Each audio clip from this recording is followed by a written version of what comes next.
Nerd.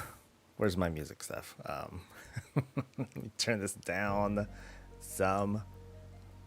I notice the stuff gets really loud whenever I'm like cutting the recordings and stuff, so I'm gonna turn it down just a little bit more. Just a little bit. Just a little bit. Don't worry, I'm still getting started.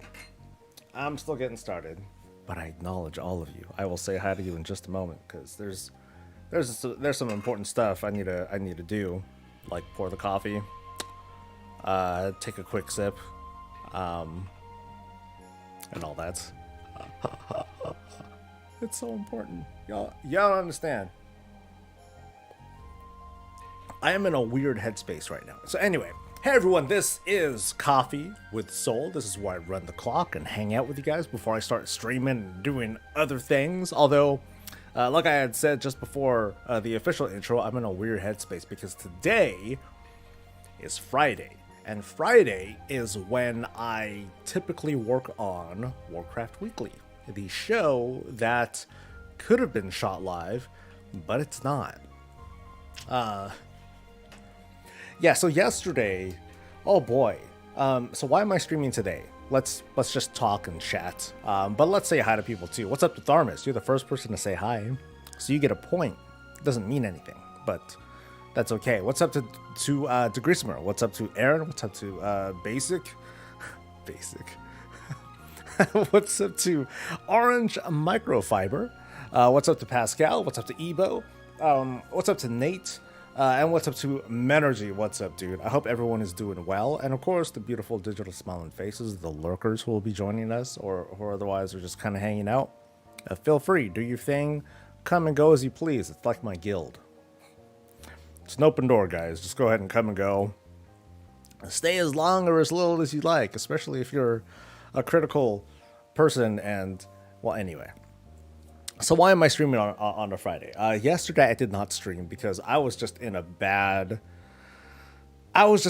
space. Or yeah, mentally I was just not there, and I had a fat headache. So, in order to tell you why I didn't stream on Thursday, I got to tell you what happened on Wednesday.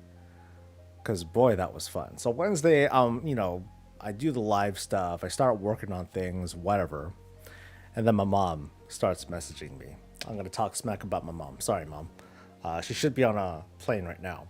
But she messages me and she's like, my internet's not working on my laptop.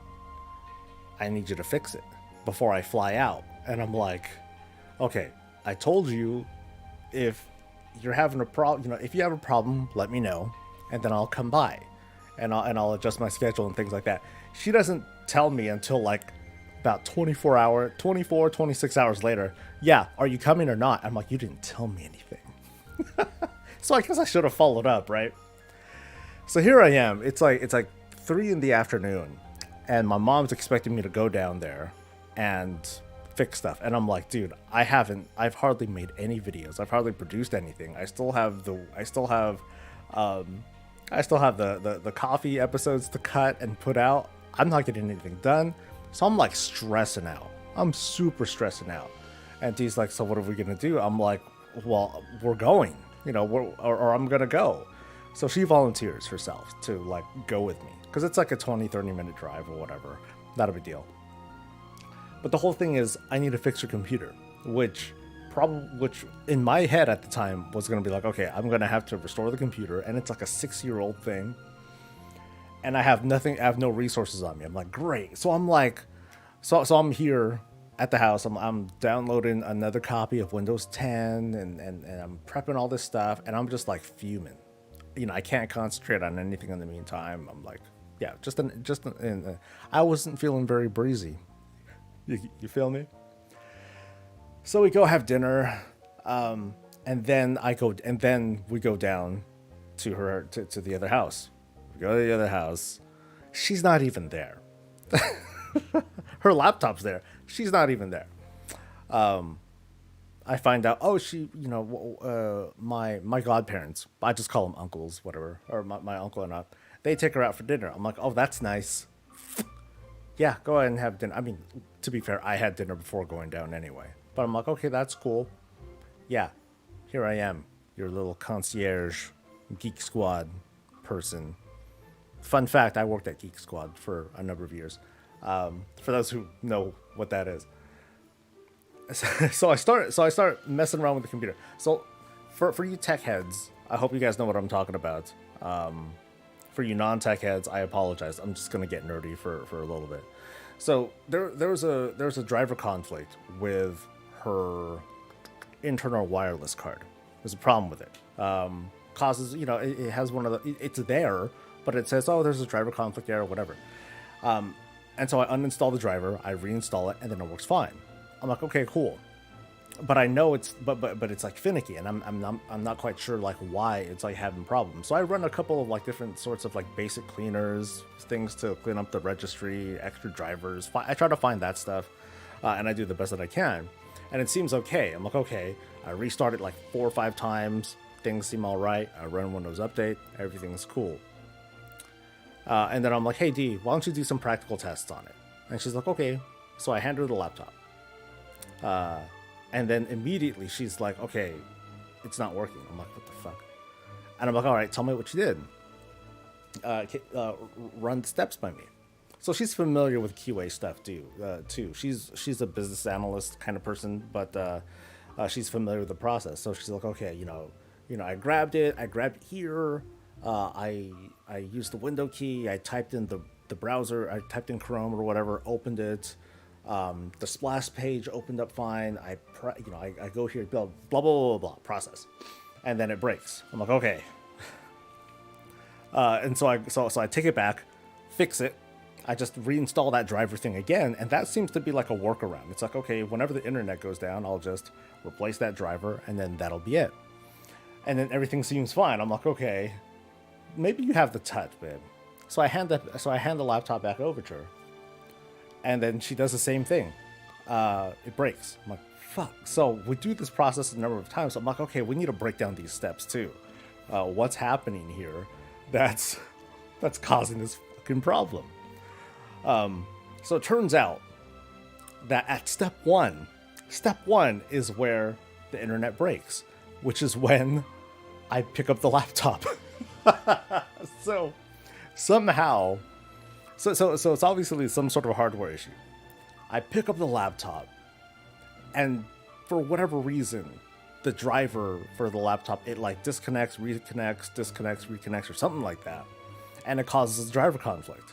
So as soon as I hand the laptop, the internet's already broken. She doesn't do anything. It's me that does it. So when I come to this revelation, we're like looking at each other, and we're like, in all my years, this is different. And it's mostly because it's a hardware problem, but it's only a hardware problem from the moment you pick it up to the moment you put it down again. It's not like a full disconnect of the hardware where it just doesn't detect. That would be a very clear problem to me. All right, cool. This is obvious. This needs to be this and this needs to be fixed. This is different. Or at least it was hard to find, but it's still the same problem with the integrated wireless card, and it's integrated, like it's built into the thing.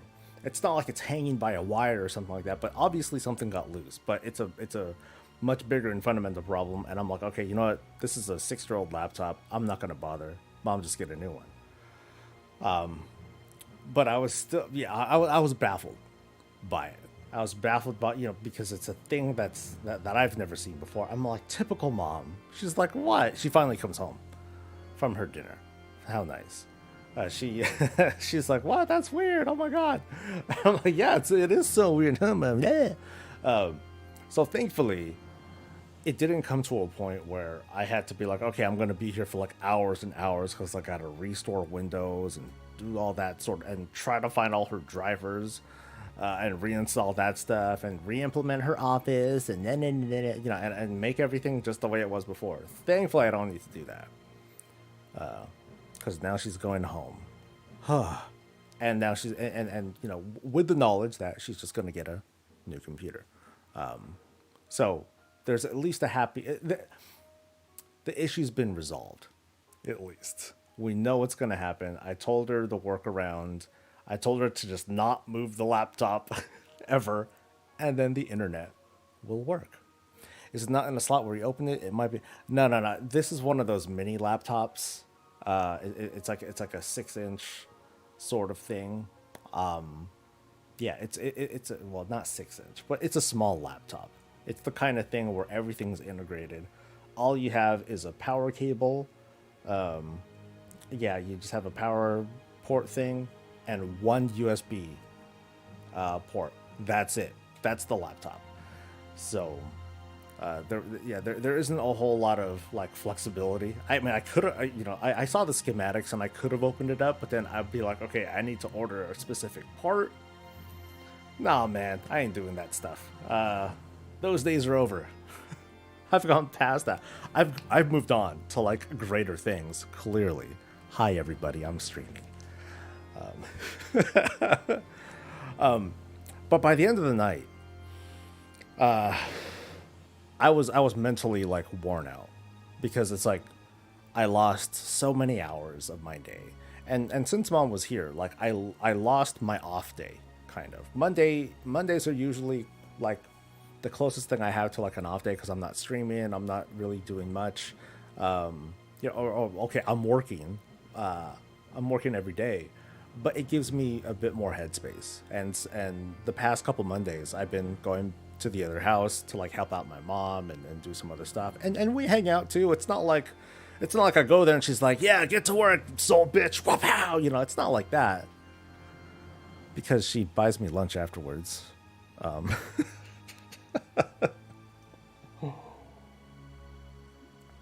but the past couple weeks have been super super stressful. And it didn't help that I was like, "Oh, okay, cool. Let's do this thing with let's do this coffee and soul sort of coffee with soul sort of thing, and let's stream on YouTube." I'm like, "Oh, great ideas." So so yesterday when I woke up in the morning, I was like, "I'm this isn't cool. I'm not in a good condition for this." So I'm like, "Oh, you know what? I'm just going to, you know, take it and take the not really take the morning off, but take the morning offline, or not on stream, and then I'll work on some video content, get some stuff out, get things prepared." And so I got caught up. Mentally, not so much, and but at least I got things done. But then here I am today. So this is me describing all my series of like missteps and mistakes and questionable decisions, because today's Friday, and at exactly this time, this is when I'm working on the weekly, and I have like 1 page of content written already. And admittedly, it's not a very heavy week either. There are things that I'd like to talk about with regards to certain patch changes, small things like that, and as always, I'm excited to talk about it and share my thoughts with y'all. But I also wanted to make up for yesterday's stream too, because I said I'm going to spend the week over here on the YouTubes, and so here I am. I want to be here. And it's important to me, and it's important to you guys too, because you guys validate my existence. I'm mostly kidding, mostly. So you guys are saying it's a bad solder. Yeah. Well, I don't think it's a bad solder. It could have been better for sure. But 6 years of international travel and the regular wear and tear, there's like an acceptable. There's an acceptable window of, okay, yeah, something's screwed up. Something's gonna screw up.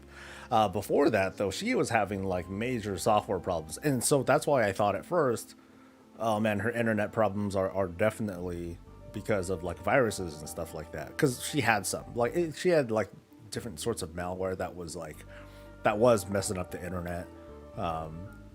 And so that's why I when I got there, I had the impression that, okay, I'm gonna do a Windows restore, because I don't have time for this. I don't even have time for a Windows restore, but at least that's shorter than trying to diagnose and fix and repair and that sort of thing. What about Comic Con? There's a Comic Con? Wait, who's got a Comic Con? right now. I remember mom's computer problems more fondly than they were IRL. She smoked constantly, and I had to replace her fans. Ew, God, that's 5 years, 100% business depreciation. Yeah.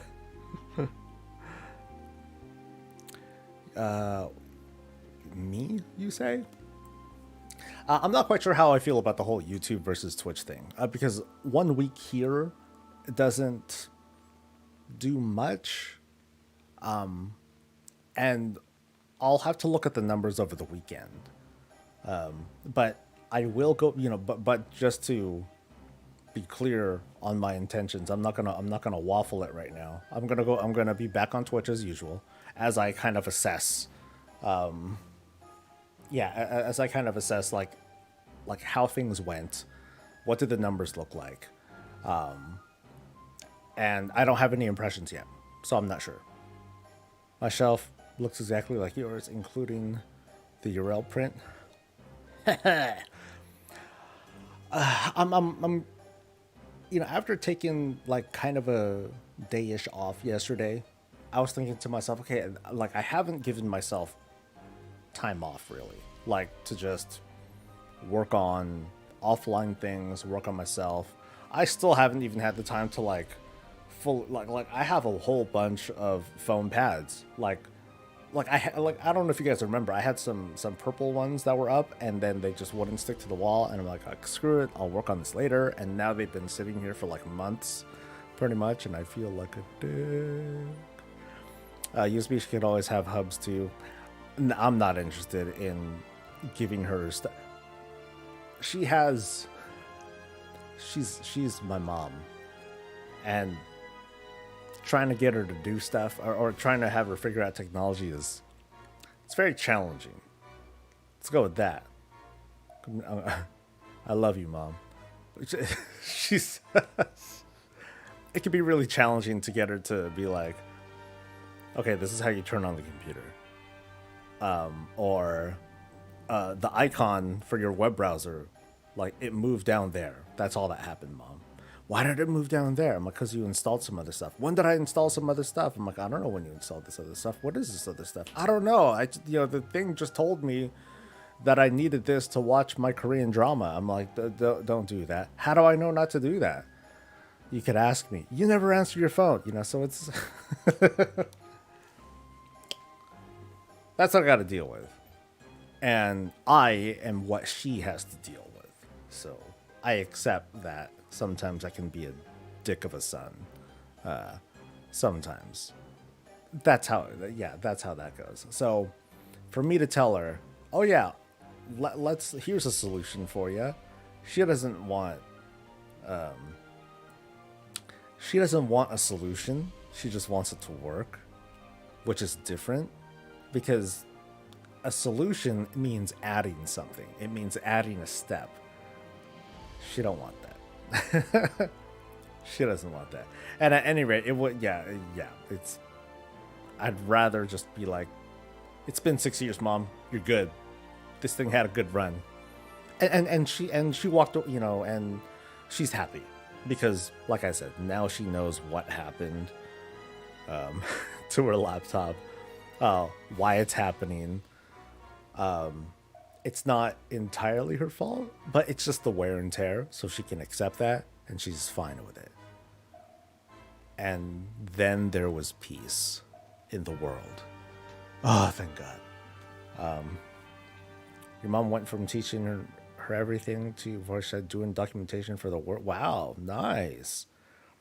There's a scholarship for women to go into the yearly WordPress conference in Cal. Oh, that's really cool. I find it ironic in WoW they want to remove green skin for being racist, yet in Hearthstone they introduced Captain Green Skin.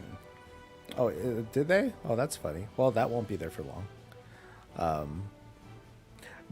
Someone was saying that it had mostly to do with trademark defense, or what's it called? Games Workshop defending trademark, which I still find weird, because I was looking at those references the other day here on stream, and I was like, okay, there's green skin, the sort of racist overtone and all that. Because WoW doesn't want people to be all meanies to each other, however you want to take that.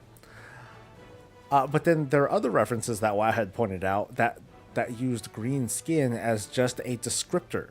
Hey, look at that guy and his green skin. Like, that's being changed. And I'm like, wait, why are they changing that? That's just a sentence. Yeah. Yeah. Should they say olive now? No, no. I don't think so. Captain Greenskin was an old dead. Yeah, I think some of that had to do because that's a name. I think that's a different sort of trademark defense. Because that's a character. It's I don't have great knowledge over how defending your trademark works, but I think what Blizzard is doing is like, okay, yeah, if we'll let you guys fight off the kind of racist overtone or whatever, but this is the name of a character that we've had for years and years and years. You can't. No, we're going to make a stand here, because it's a name, right? You haven't heard about the so last week, Ebo, there were some more of those references that were sort of scrubbed. In this case, it was the whole Finkel Einhorn, that NPC, like his name was changed, and then there were a bunch of other like small phrases that were changed, and things like that. It's I want let me get you guys' thoughts because I want to talk about this one more time on the weekly, just one more time, only to say I'm not going to cover that anymore. I don't want to talk about that anymore because it's so unimportant in the grand scheme of things. And this is my opinion. I find it to be very, very unimportant. There's zero impact. People will not, if it wasn't for data mining, people would not notice this. And I feel like I'm better off not covering it because all I'd be doing is inviting more, blah, blah, blah, more of that, more needless negativity, as well as like a needless so-called defense of what they're trying to do, or like trying to understand or trying to explain what it is they're trying to do. And it feels really pointless at this.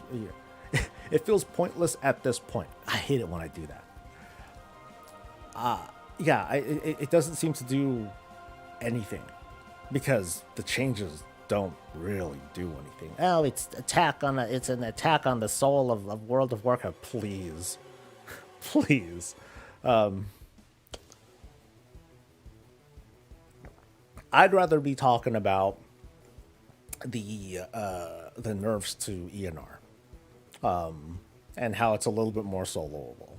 I'd rather leave my mental bandwidth for things that actually change gameplay, or things that translate into something that we can do, and all that.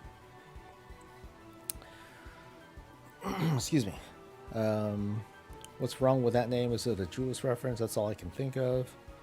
The short answer to that, Ebo, is that Finkel Einhorn is a reference to a villain in an old movie, and and that villain has I don't know how to describe it. It's a transphobic reference. Let's go with that. Hey, Kamari. Dun, dun, dun. You can't remove what makes people. No, you can't remove what makes people bad. But what we're seeing. Here I am trying to explain things, or defend things, whatever. You can't remove the bad from people, but Blizzard will do what they can do, right? It's like how a lot of players are like, or a lot of fans or critics, they're like, wow, why is Blizzard doing these sorts of things? They should be spending, instead of giving into the woke culture, they should just, stop harassing people, or they should pay their employees better, and blah, blah, blah. And in a way, they're right. They should be doing that, but that's not what the WoW team does. The WoW team does what the WoW team can do. The WoW team can't just write patch notes and say, okay, we get paid more. Everyone's getting paid equally now. You don't just decree that. There are things that need to happen for that to happen. But otherwise, if they're going, them trying to clean that up is what they feel like doing. Whatever. My great, I guess I'm kind of taking my own self notes for the weekly that I want to write later. I want to keep my concerns more on the gameplay side of things. No, that's not going to come out right, but that's kind of what I want to project to folks when I talk about this one more time in the weekly. That some people are right. This is a distraction from what we could be talking about. Yeah, and so I guess that'll be my angle. Is that the people who say this is a distraction, they're right. Not in the sense that they're trying, not exactly in support of their narrative, but I could be talking about better things than this. It's happening, but it's not going to impact people. Let me just talk about things that'll actually impact people. You can't hotfix equality in the workplace. Yeah. I don't want to see the factions go away. That is the core of the game, and it would ruin the identity of people. Now that one I'm going to. That's one of those things that I very, very strongly stand for. Lift the faction divide, player housing, something about personal loot. It doesn't help that Blizzard is being silent on this. We're inserting our own guesses, and that usually is worse. Well, they said something last week. They made a pretty lengthy statement last week about what they're trying to do. They made their initial statement in July when the lawsuit first came out, and they mentioned that they were going to do things. So they're doing. So they've. So that's not true, Orange. They have made their statements on it. With great to great backlash. So. Can they at least remove how factions affect tagging mobs? I'm really tired of doing quests and competing with the opposite faction for mobs. I mean, that's something that I'll talk about over the weekly too. Like one of the cool things in 915 that's coming is that there's going to be a title. Kind of like there's a PvP title for like top PvPers. It's going to be a PvP title for top Mythic Plus people. The top, I believe, 0.1% of players based on their Mythic Plus score, they're going to get a title called, I don't know what it's called, but they're going to get a title, they're going to get an achievement, good for them. And I think that's really awesome. That's cool because it gives that further incentive beyond. So like right now, 1500, you get Keystone Master. Cool. Mythic 20, you clear those and you get teleports to those dungeons. Also very cool. But that's it right now. And so Blizzard added more based on now, not just the keys that you've been clearing, but now your score, to give that sort of infinite, not infinite, but a scaling milestone. Because if you're the top 0.1% of those players per region and per faction, by the way, which is why I'm talking about this, then you get that title. So my little beef with this is that because it's per faction, it kind of messes with those numbers a little bit, because if you take the top 0.1% of Horde players and the top 0.1% of Alliance players, we're probably going to see, if we look at the data, that the Horde players are gonna have generally a much higher, not much higher, but they're going to trend a much higher Mythic Plus score than Alliance players. If you look at Raider.io, a lot of those top 100 or so players, a lot of those people are Horde, and it's primarily because there's just more of the competitive side of players. They just kind of like gravitate in that direction. It is a little irritating for me, like that they're doing it by faction, because I can write a narrative and say, oh well, clearly Blizzard is trying to tempt people to join, to switch to the alliance and blah blah blah, which isn't going to work. It's going to have like a very tiny effect, and the people that it would affect would be these elite players. It's not going to tempt a large swath of people to be like, oh yeah, let's go, because they're not going to get that title. Sorry guys, not everyone. You know, the 0.1% of players isn't a lot of people, and so separating it by faction doesn't feel useful. Um, if I guess the reason why I think they're doing it is because without it, then no alliance player would get it, right? If they were to say, if I were to say the 0.1% of people total, you know, in a region, they're gonna get it. That would actually probably make more alliance people go to the Horde, because that's gonna be their best chance of getting into a team that will that will do well. In this case, by separating it into factions, there are some people that are like, okay, so we're good, but if we switch to alliance, then we'll be really good, right? For this season. So I can kind of see that. I can kind of see that happening. What's up, Moo? In the long run, though, if they lift the faction divide, we're going to get like two sorts of conversations. One, you're going to get people being like, okay, that doesn't change anything, Soul. It still means like orcs, it still means that horde races are going to still be at the top of the thing. They're going to be part of that 0.1%. However, that's no longer going to be the correct way to perceive the player base anymore, because there are no factions. I mean, sure, you could say, oh yeah, only orcs are at the top, or, you know, yeah, like orcs and trolls are on top because yada yada yada. But the point is, when as players are progressing through that, it's not going to be like a night and day change. It's going to be a gradual change where you're going to start seeing Mythic Plus teams are going to be comprised of, hey, look, it's an orc, it's a troll, it's a gnome, it's a mechanome, and a Draenei. You're going to start seeing stuff like that. Is that so bad? Is that the worst? Is that the worst thing? So you're ignoring alliance heavy servers. I'm ignoring alliance heavy servers because that's not the point. The greater takeaway is not which servers are like more populated with one faction over the other. It's more so, did I not lock the door? I didn't lock the door. I'm a monster. It was a disaster. Why? Yeah, you are, but just... Okay.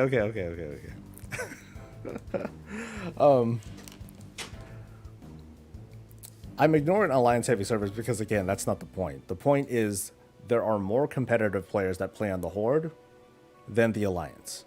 Realms don't matter in this part of the conversation. Let the faction divide, and there are so many bits of friction that go away. The torment, thank you, MJL. There's so many bits of friction that go away when you lift that faction divide. Things free up. Guilds can, queues have have an easier time of finding people. The pool of talent increases. That's it. And it doesn't need to be. It doesn't need to be an event. I mean, they can make a spectacle out of it, but it doesn't need to be anything special. It doesn't need to be any, there doesn't need to be any extra work. It can just happen. So, like, for example, Riku942 is saying, I think they should allow being a traitor with a small quest to switch sides, and you just start off with the worst rep, just how I feel it would be good for the game. So the problem with that is that the divide is still there. Why would, if you could become a traitor to your faction, why would I want to switch you know, you're still going to put yourself in a situation where, yes, you can be the race that you want, but you're still going to be playing with one faction over the other. Basically the Alliance, they're still going to get fucked. If anything, they're going to get more fucked because now Alliance can switch to Horde without initiating a race change, so it's free. There's no friction, or I'm sorry, there's less friction to do this trader quest, and then you'll be able to, switch to the factions you want. You're not, the way I see it, you're not gonna see a big swath of players being like, oh, cool, now I as a Horde player, I don't want to be a Horde player, I want to be an Alliance player. Now I can like switch up. No, you're not, because you still want to, because ultimately there's the character identity that people want to be when they first create their character. It's been pretty clear that it's more important to like be able to find a group and be able to run content and to not deal with a long ass queue, or to not struggle to find other people to play with that are at your similar skill level. That makes it hard. The you know it I get what people are trying to suggest here, and they want to preserve that, but I feel like that's coming at the cost of just very simply getting people to play together. That's kind of my beef with New World, New World has very clear intentions of pitting three factions against each other with a big old seesaw match and a back and forth. That's central to their game, but not WoW. In WoW, ultimately everyone is doing like the same things. They just happen to be separated into two factions for like role play reasons, and I get that. But the thing is, like the way I've been seeing it for the longest time now is that the champions of Azeroth, they transcend those petty faction politics, unless they don't feel like transcending that and they want to get their hands dirty and want to fight each other and all that stuff. That's fine, but by and large, all of World of Warcraft has been about taking out the big bad, and it doesn't matter.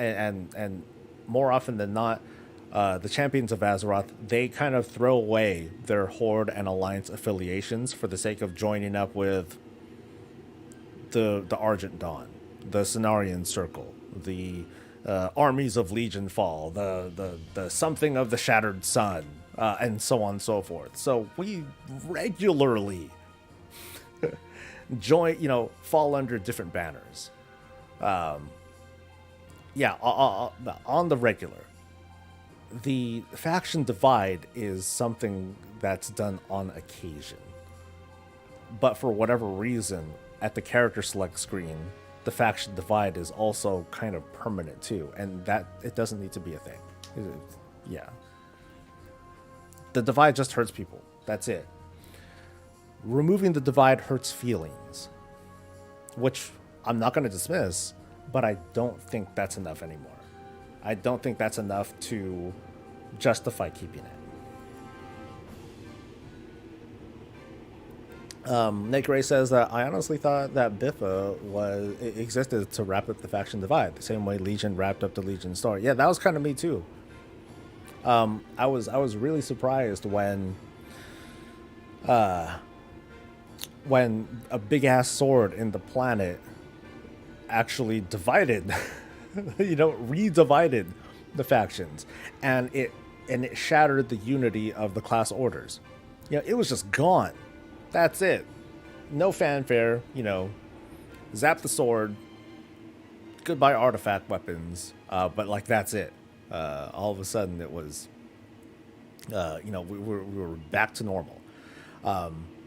And the point that I'm trying to drive with, every time I bring up the subject is the Alliance, the Horde and Alliance divide, that can stay. The war never has to end. It could be, God, who do we have left? Whatever. It could be orcs can hate humans forever as a race. Orcs, humans don't ever need to like fully get along. We're different though. Champions of Azeroth are different. We've regularly worked with other people. We speak the same language. We talk to each other. We talk to NPCs who we all speak common, straight up. And among the champs, I don't see why we can't work together because we regularly work together. Go to Oribos. Everyone's, do anything in Shadowlands. There's no Horde and Alliance versus Alliance there. Do Legion stuff. Aside from apart from like one quest thread, there is no faction divide. Well, that and those damn Warden towers. Greymane's forces hold this tower. Break their ranks. Show no mercy, man.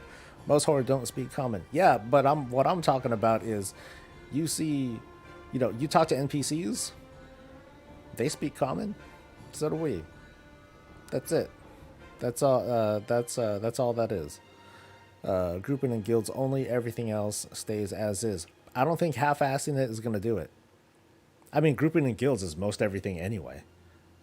So, yeah, you're pretty much, you've got like 3 feet in there, Tharmas. So you might as well. I mean, you're already pretty much there. We should be able to group together. We should be able to join the same. We should be able to join the same guilds, and by that consequence, we should also be able to join the same communities, and increase the pool of players. We should be able to get into queue content. There are things that I think should be preserved. So, for example, Alterac Valley, that is very, very heavily faction themed. I could see that sticking around. Or the epic battlegrounds, Alterac Valley, Wintergrass. Well, not even so much Wintergrass, but Alterac Valley has very, very clear themes. Isle of Conquest, very, very clear themes. And so Blizzard could decide to either preserve the factions and the divide in those battlegrounds, or just put people in and, oh, you happen to be on this side, and we'll put a mask on you. You're merkin now, whether you like it or not, and like that's it. Or here's a checkbox if you don't care which faction you end up joining or which side you end up being on. That's not a big deal. Most of the other battlegrounds, they're very gamey in their theme, from Warsong Gulch to Eye of the Storm, like all of those, like they don't carry that same weight, and so I don't think there's any reason why people can't just be on one team or another, and like that's it. That would make those queues like way faster, man. Epic Battleground queues will probably be shit. Oh yeah, Ashran too. That's an epic battleground. Yeah, those would probably be like woefully unpopular unless they do something about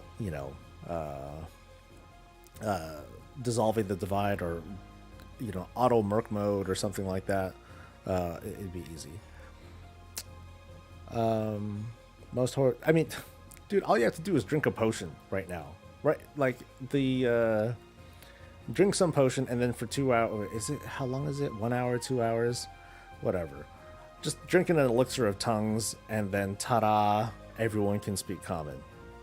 It's there for like RP reason, for RP servers and stuff like that. But yeah, it's not even a big deal. This is hilarious considering the Horde Pride shirt. No, I'll wear this unironically. So, no, I'm still for it. Like I'm unwavering to it. I thought it through.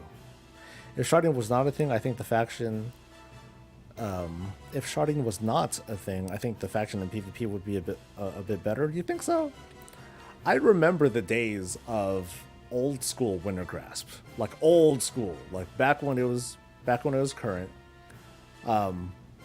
Wintergrasp on my realm, which was Destromath? No, Anderhall. I was on Anderhall. It was a horde zone. It was 100% a horde zone. The Wintergrasp event was just a cool thing for us to like get some free honor or whatever it was, because we always held it.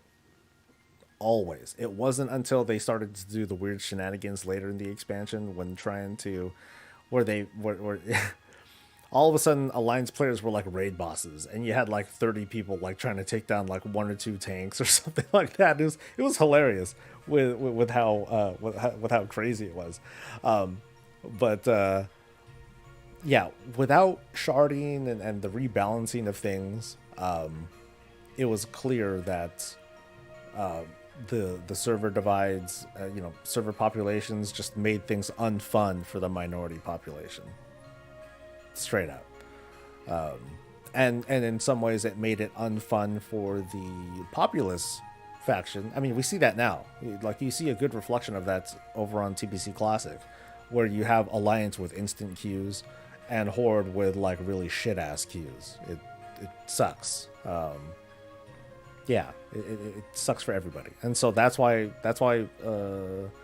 Blizzard was doing. Oh, God, what is it that they were doing? Fuck. Could someone jog my memory on that? But anyway, yeah, Wintergrass felt good if you're the winning team. If you were the losing team, Wintergrass didn't exist. So it was either really good, and on those rare servers where the PvP populations were balanced, I mean, it was great. But that sort of balancing is a big pain in the ass. But we're not talking about Wintergrasp necessarily. I'm just talking about the because that's a separate thing.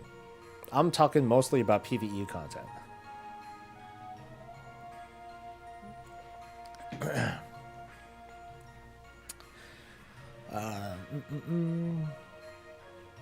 When you're in the battleground, you're often working for a sub-faction. You're pretty much a mercenary anyway, hence why you grind rep for specific groups like Defilers or whatever. I mean, just by name, like those have a bit of a, those had a bit of a Horde and Alliance theme. I mean, and same thing with the, not Eye of the Storm, Warsong Gulch, that, hey, it's a Horde house, or it's a Horde fort, or it's an Alliance fort. Those have some very strong themes to it, but I'd say that is not nearly as strong as, say, Alterac Valley. Those are very, very clear with NPCs and stuff that you're fighting against or fighting alongside. You're defending them, taking towers, grabbing flags, that sort of thing. Same thing goes for the other epic battlegrounds: Isle of Conquest, Ashran. Find alongside NPCs. So I can imagine them trying to preserve the sense of faction theme there. Put on a mask. It's not a big deal. Yeah, that's what they were doing. In TBC Classic, they were just auto murking everybody, auto mercenary. Like for the sake of getting games going, like, you're gonna be on this other side, whatever. Have fun. I think they did do that with Alterac Valley as well, which was kind of hilarious. But I think it's a worthwhile experiment, or I think it was a good experiment to have. That just kind of shows that players are happier when they can play. Who wants to be that person who's alone on one faction, being like, yeah, faction pride, but like no one's there? That's kind of depressing, right? Hey, Randalla. Love the videos. Thanks for everything. Thank you. Yay! Self-esteem. I very much appreciate that. Thank you very much. Why am I talking about this whole faction thing again? We somehow went deep on talking about the faction divide all of a sudden. Tharmer says that BG shouldn't change. Leave them Alliance versus Horde. That's fine. I think it's a worthwhile conversation to have, though. War mode, same thing. All the the old rivalries, the bad blood comes back. But I do think that in war mode that you should be able to. I totally get what people mean by, oh, let's have a quest where you betray your faction, blah blah blah. I don't think that's necessary. I think it's easy enough to just, okay, you turn on war mode, and then you talk to some NPC, and the NPC is like, so you're gonna fight for your people? Nah, I'm gonna be a merc, bitch. Let's go. And then you could just switch just like that. Boom. Just a toggle. NPC toggle. And then you want to switch back? Boom. You go back. I can see the role play in it for sure. But it's kind of like saying, you know what we need? We need the kind of friction that exists from like switching covenants and stuff. It'd be like switching covenants, and people are livid over that too. Holy shit. Gray Fox. Let's go. Let's pour one out, man. Wow, dude. Dude. Oh, man. You made my week. You made my week. Thank you. Thank you so much, dude. I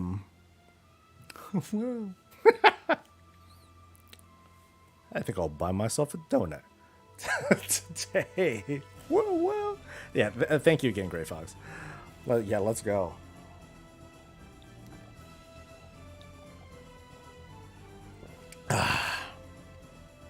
Oh, so good. Yeah, it is taking a big swig of like something warm and gives that good feeling inside. They should just change it to the opposite faction, the equivalent race, when you join a group of that faction. That way they're still factions, but players get to play with others no matter what faction. They should just, wait, let me reread that. They should just change you to the opposite faction equivalent race when you join a group of that faction. That sounds awkward.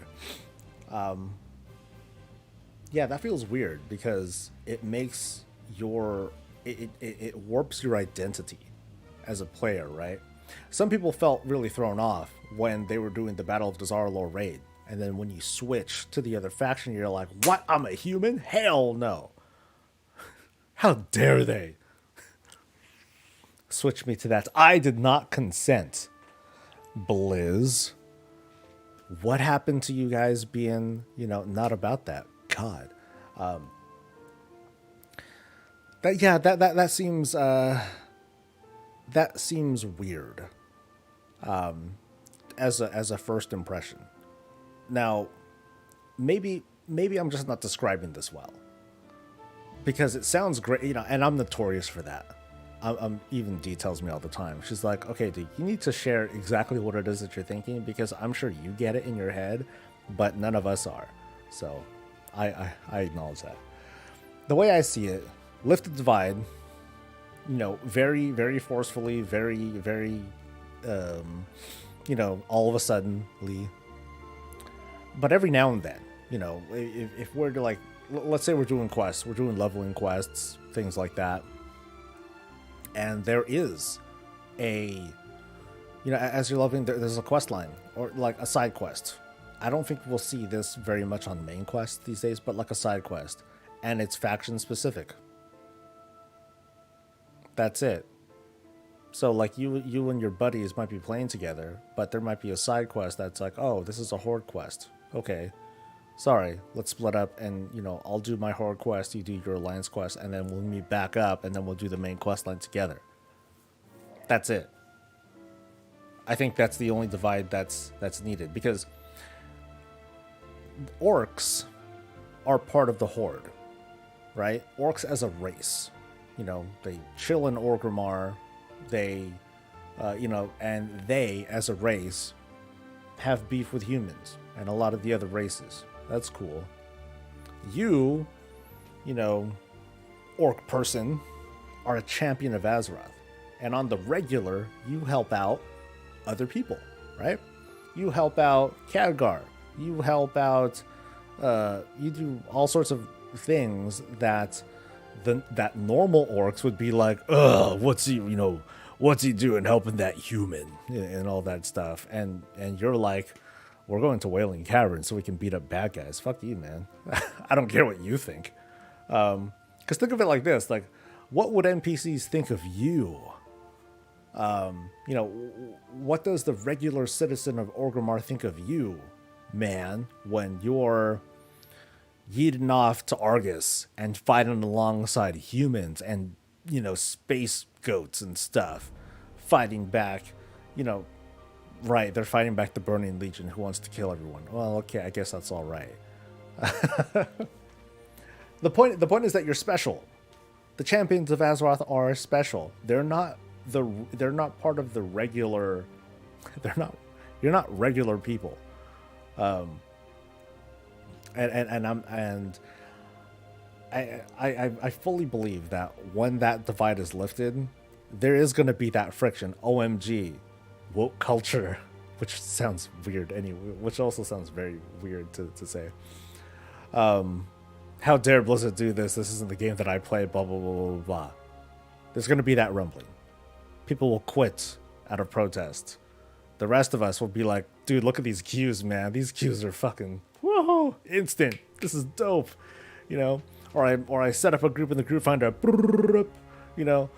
and from there, we can kind of choose to be like, so who am I gonna get? Am I gonna get that little horde filth, or do I want to stick with my people?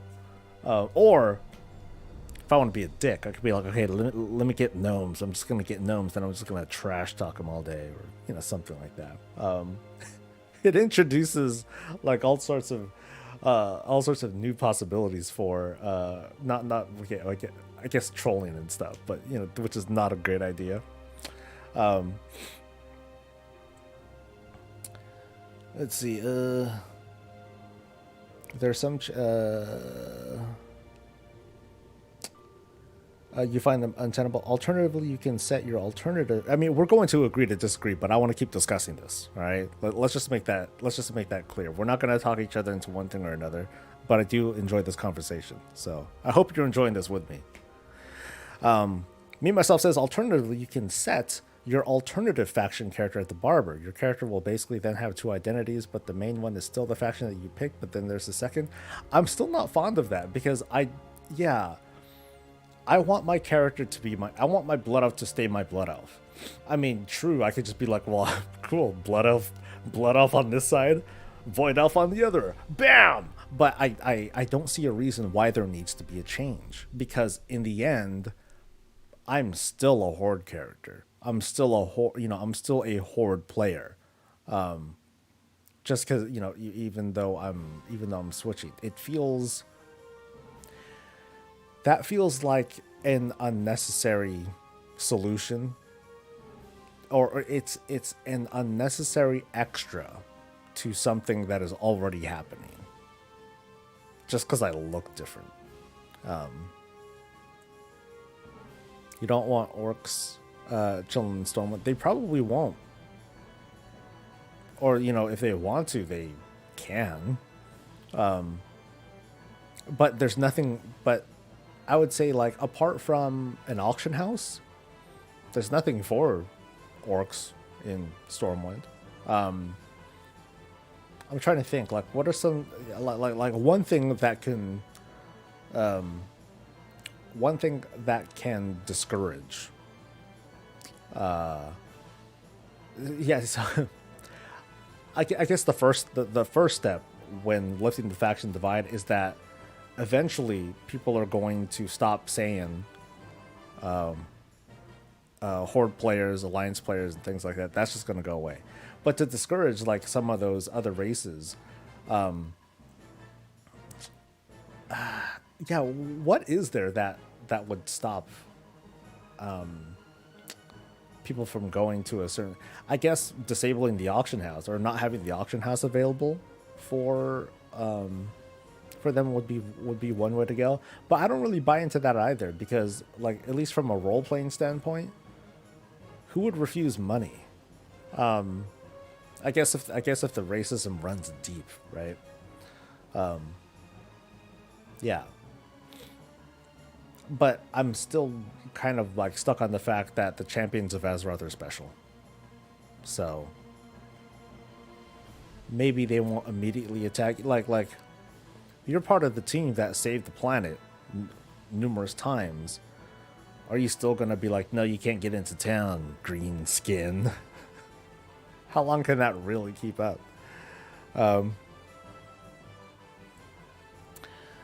I don't think Blizzard would let you look like the other faction. Wouldn't you think it cuts? No, no. I mean, I'm sure that there are people that are like, no, Blizzard wants to get that race change money and blah blah blah blah.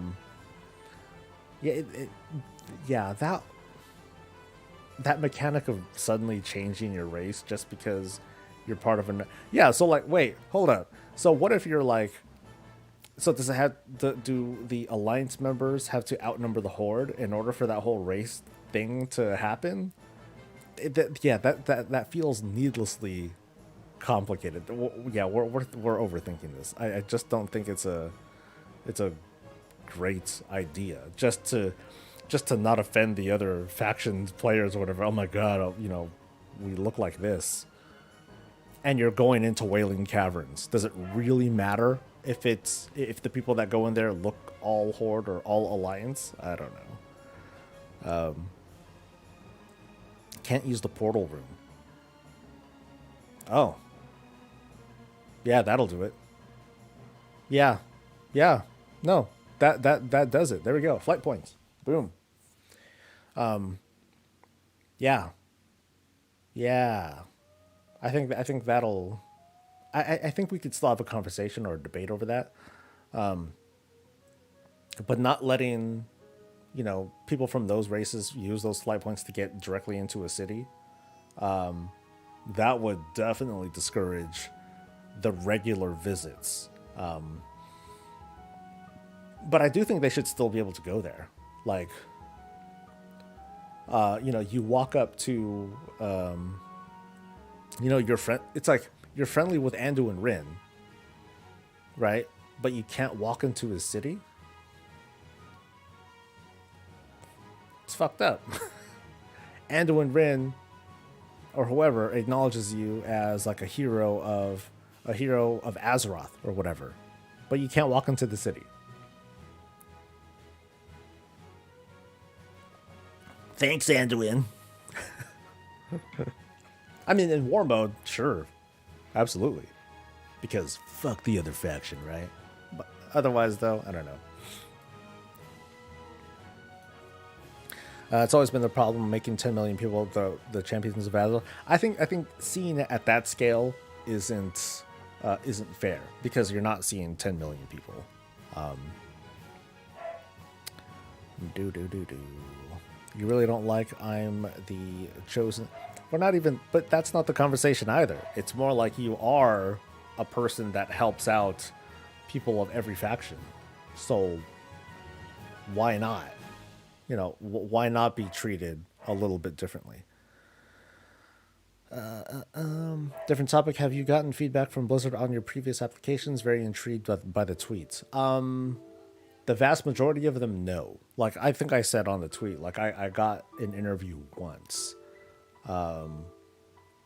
Yeah, I got an interview once. This was for a... No, I interviewed twice, actually. Yeah, it was twice. They were both kind of QA related, because that's my experience. One of them was for... Oh gosh, not a test lead, analyst lead, something like that. But they were specifically looking for people to do rating counters, and I think they're looking for people that all have that caliber anyway. The other team was for, this was outside of WoW. This was for the classic games team, which now is gone, was dissolved. And Vicarious Visions has taken over for that. But yeah, I interviewed for that one too. These are all phone interviews, so I didn't get that far in the process at all. So I'll be frank, I'm not counting on getting this at all. I am even for like an associate position. Oh boy, here we go.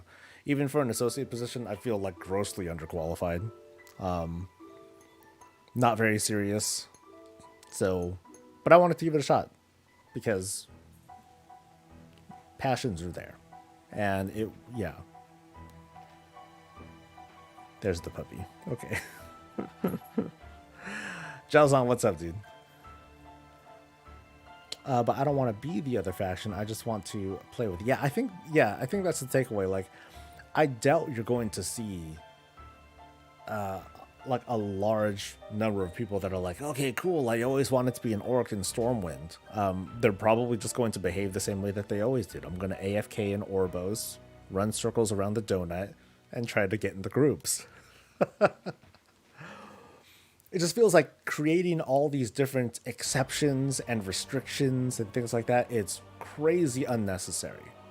And if they were never a thing, if World of Warcraft launched the way, with this vision in mind, where you have like these races that are part of this thing, they have the capitals, but largely everyone can still play together, like that kind of Final Fantasy 14 feel, or most other MMO feel, how most other MMO games are, we wouldn't notice. We'd be fine. Straight up.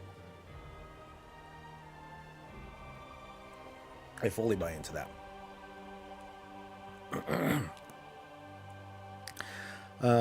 Let's just have a neutral race. Yeah, just make it, just have everyone change into a neutral race. Wink. Done. Thank you, Ebo. I'm glad. I'm glad we're in agreement. I'm just kidding. Okay, overthinking. Changing servers again. Make some as a one faction server. Shaking my head, getting a headache thinking about this. Exactly. There's like we're overthinking the whole thing. You might not like it at first, but just lifting the divide, that's all that needs to be done. That's it. Just do that, and it sounds awkward, but in practice, it'll be like, oh, so good. So good. It can be done without dissolving the factions. Now, remember, I'm being careful with my words. We're not dissolving the factions. Horde and Alliance aren't going anywhere. We're just dissolving the divide that prevents players from playing together. That's it. That's it. No guild restrictions, no community restrictions, no grouping restrictions, no raid, whatever restrictions, group finder, yada, yada, yada. Come on, Blizz. What happened to making a more inclusive game? I almost, I'm speculating, but based on what we're seeing, it is like destined to happen. Absolutely destined to happen.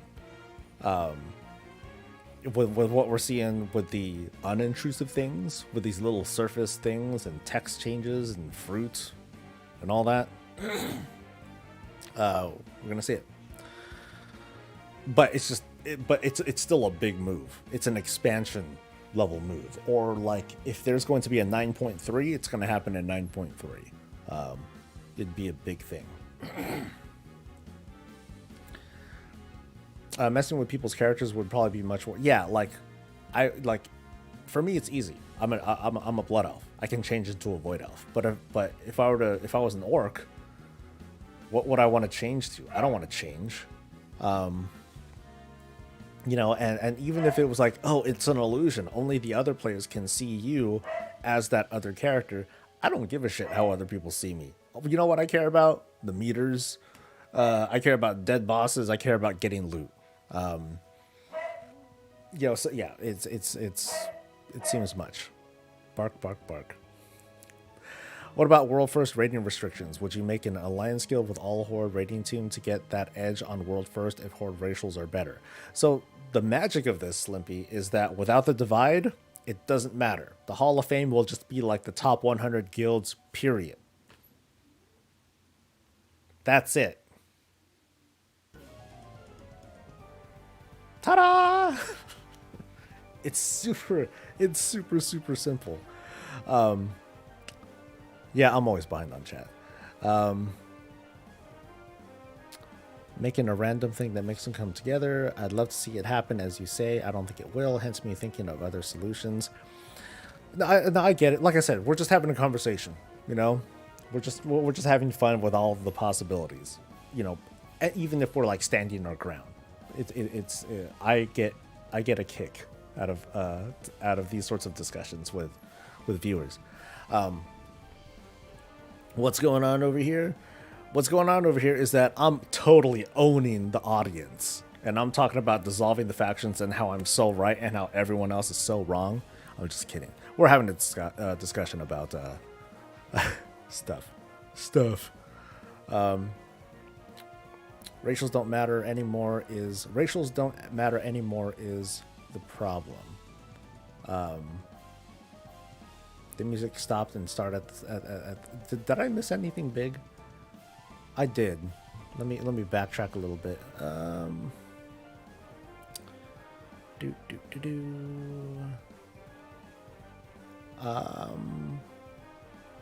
You're still at work. If it launched with this in mind, it would be called World of Handholding Craft. Now, something very important to point out. A lot of people say, well, this is the World of Warcraft, not the World of Peacecraft and all that stuff. However, if you actually look at the source, like the first Warcraft game, Orcs and Humans, straight up. Warcraft 2, pretty much the same thing. Orcs versus humans, cool. Very surface story, pretty easy to understand. Warcraft 3 is where it all changes. It's where the lines already start to blur. Warcraft 3 ended with a team of who was it? It was night elves and orcs and humans all working together to defeat demons, to defeat the big bad. That is also Warcraft. It's the ability for people to it's the ability for people to set aside their differences and come together to take on something that is greater than their rivalries.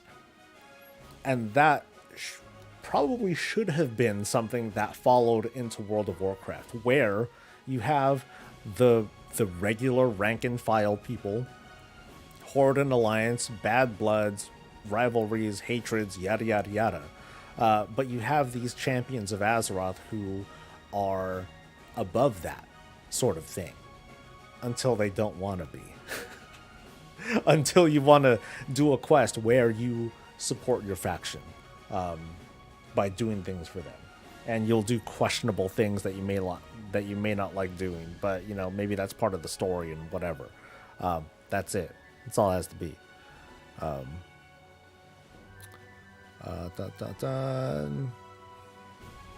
If you don't want to play with the other faction, that's your choice. You don't have to, but don't hold people back that want to play with their friends. That's kind of the takeaway.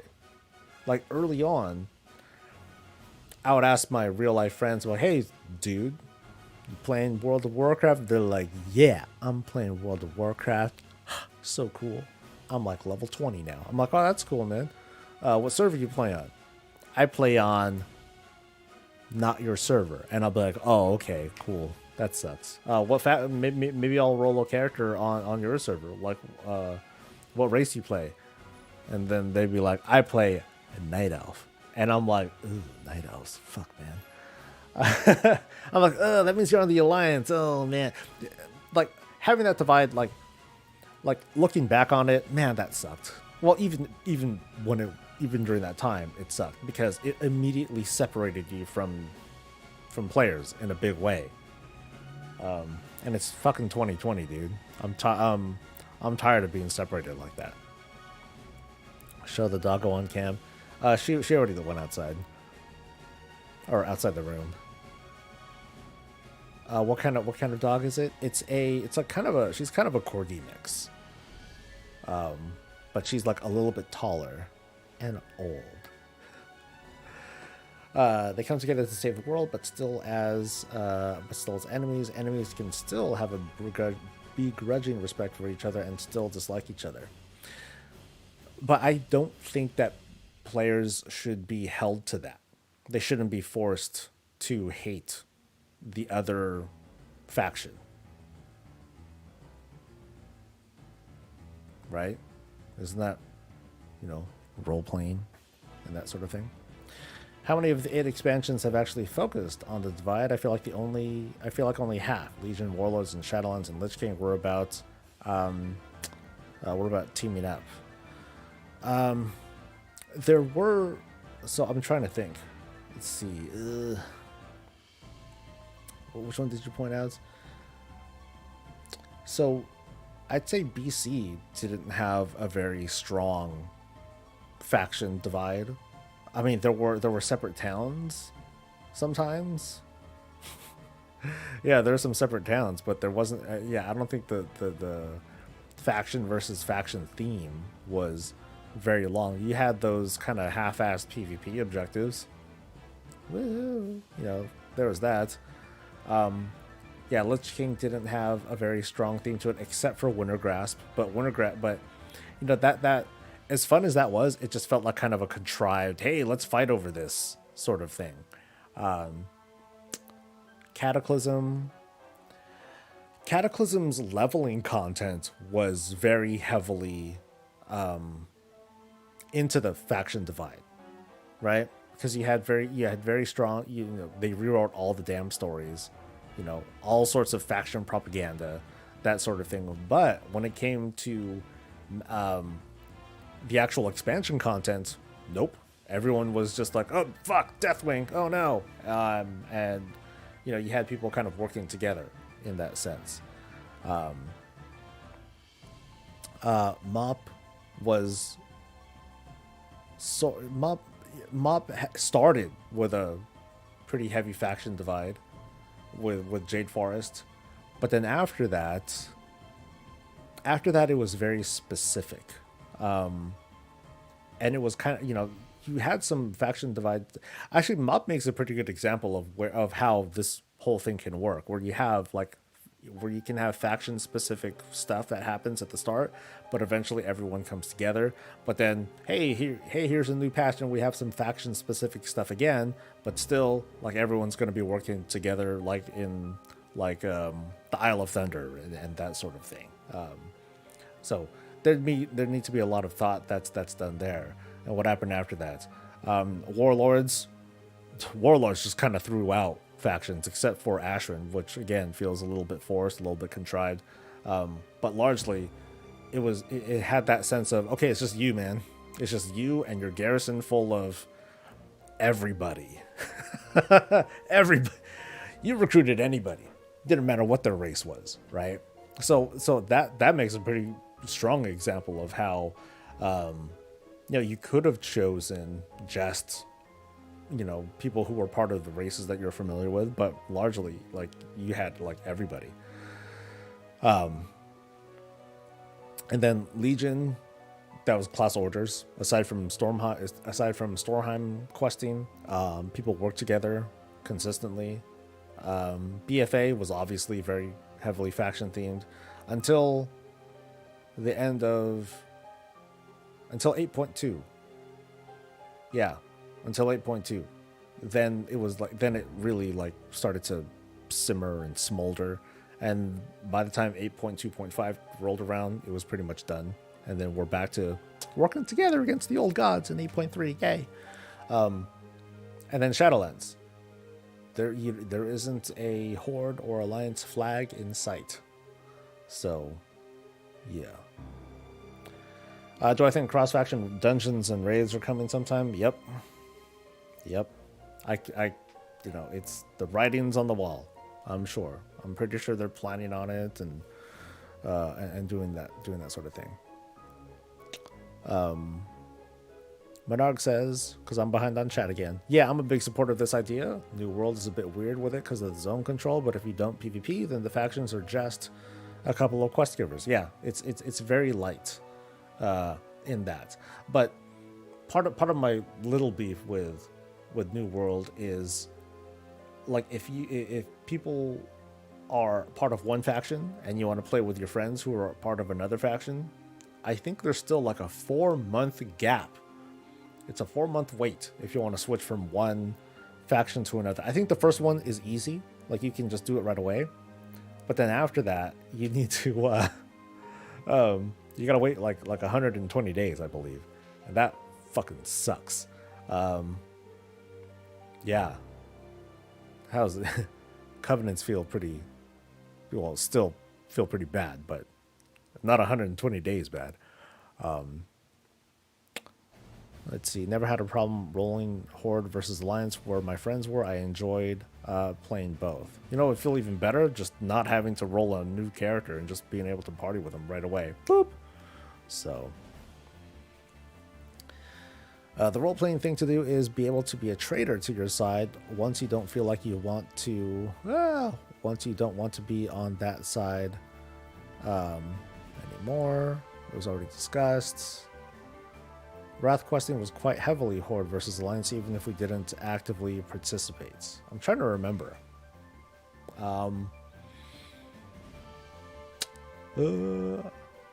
Let's see. What's on the west side? No, on the east side is Howling Ford. On the other side is Borean Tundra. I remember because it was Borean. So that's a play on words. Did it have? Yeah, I recall like some light themes on it, but it wasn't central, right? You had the Wrathgate, you had Horde and Alliance working together, you had the Rank and File working together there, and then of course the aftermath, with Battle for Undercity and all the controversy there.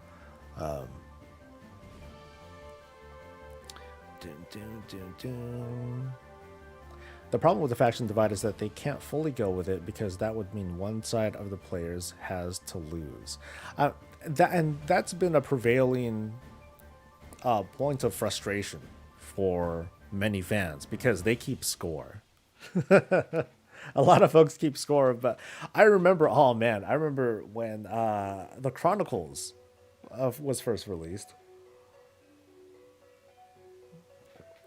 And people were very quick to point out, okay, the Alliance, you know, it says that Alliance champions are the ones who defeated Ragnaros, and then Horde champions are the ones who defeated this. And in this case, they worked together to do this, but then Horde did this, and then Alliance. Yeah, people were like tallying up the scores.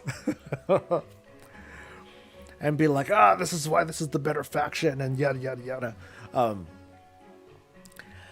And just like what this person was saying, there needs to be this constant balancing of, okay, this faction is going to lose someone, this faction is going to lose someone now, or this faction is going to gain something, or this one is going to have a cool moment, and I don't think it's necessary anymore. And ultimately, no one can lose. You can't just lose, because if you lose, then everyone's dead or whatever. Like, the story can't really progress. If the faction divide was never, stopped being a thing, then you can risk having very impactful things happen.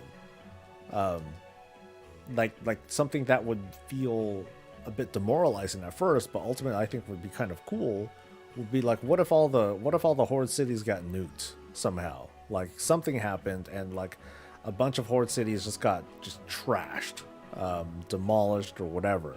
Like some crazy thing happened.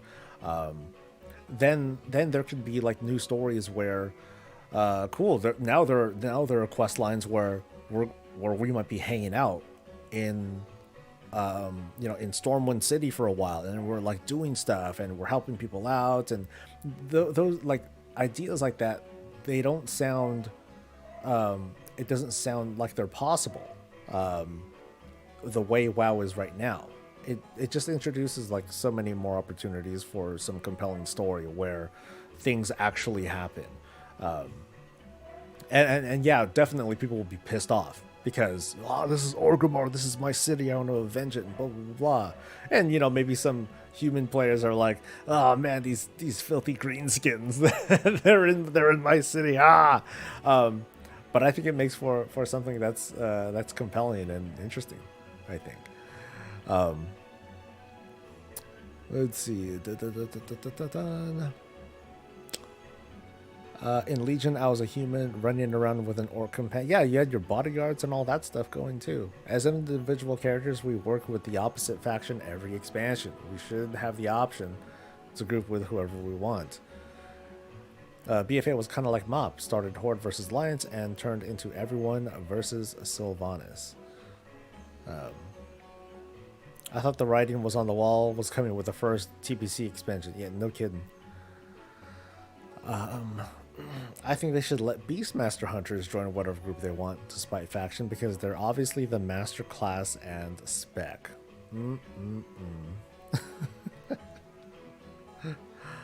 For all we know, Blizzard is way ahead of us on this and have prepared it for 10-0. Oh, what am I saying? They're not.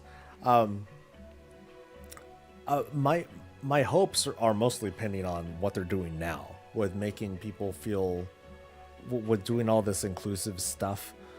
I see it happening. You know, we're seeing non-gameplay related things that are making the game more inclusive. It's only a matter of time where we start seeing actual gameplay changes to make the game more inclusive. The faction divide is like the shiny. It sticks out. It's way obvious. And if it does, and as much as I'd love player housing, you know, that's something that I'm obviously less hopeful that is going to come in the 10-0. Lifting the dissolving the faction divide, it's got to happen. I can't see it not happening at this point. Friday stream. I know, Sapphire. I had to make up for yesterday, so it's kind of simple. Have the war mode toggle work for NPCs as well. Let people use all the flight paths, but not set their Hearthstone in opposite faction towns or use. There we go. Yeah.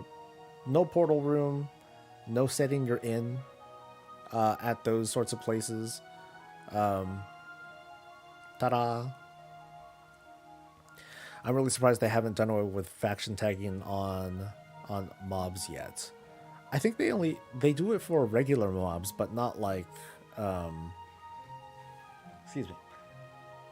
Not like quest mobs. Actually, no, I think they do it with quest mobs, but like not rares, not world bosses, you know.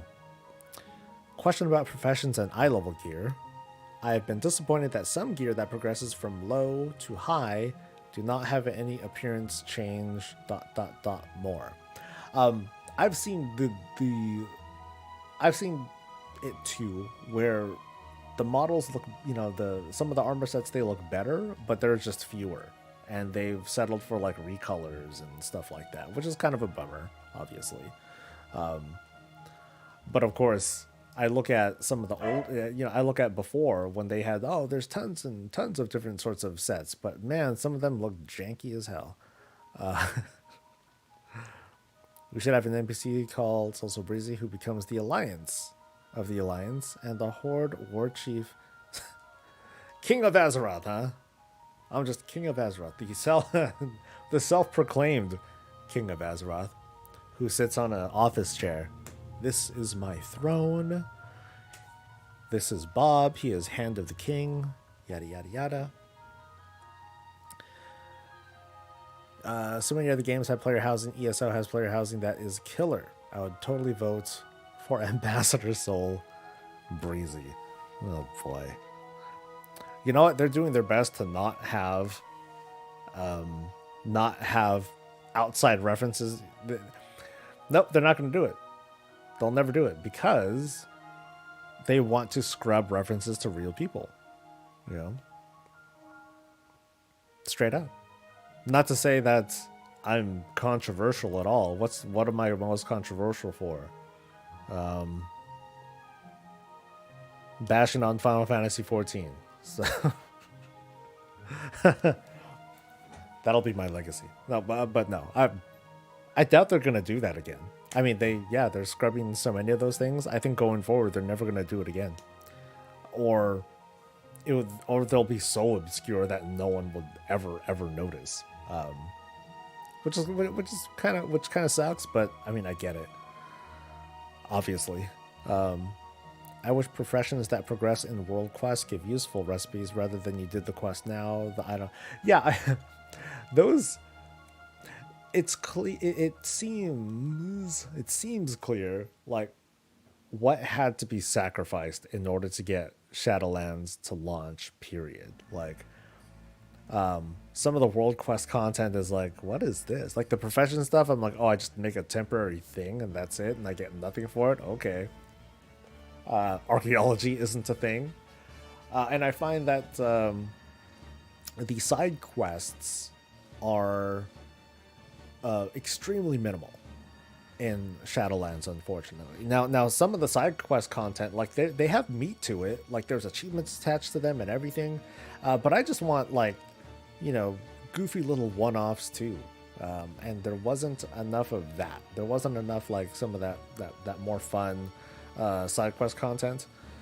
And I'm pretty sure it's because they needed to cut and snip in order to make it for launch. But I would have loved to. I would have loved to see more. Red shirt guy, no. Yeah, there's a chance that he might be taken out. I mean, or you know, maybe they'll just kind of stage it. They'll be like, okay, if anything happens, we're just gonna replace it right away, and hopefully nothing weird will happen. But I'm sure they have their sights set on all these different NPCs that are not controversial.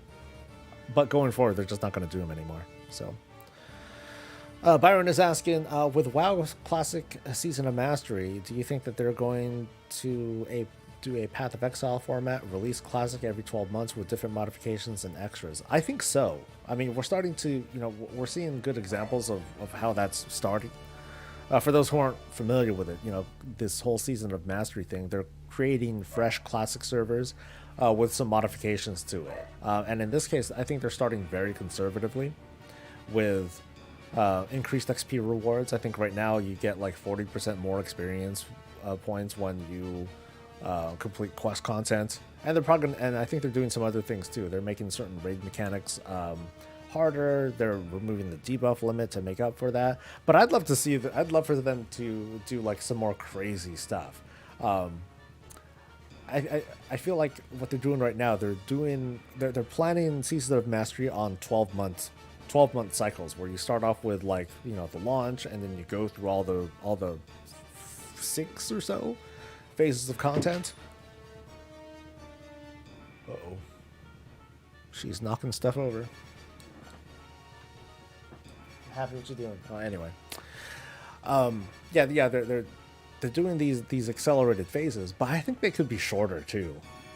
I'd love to see like 6-month seasons. Oh goodness, dude.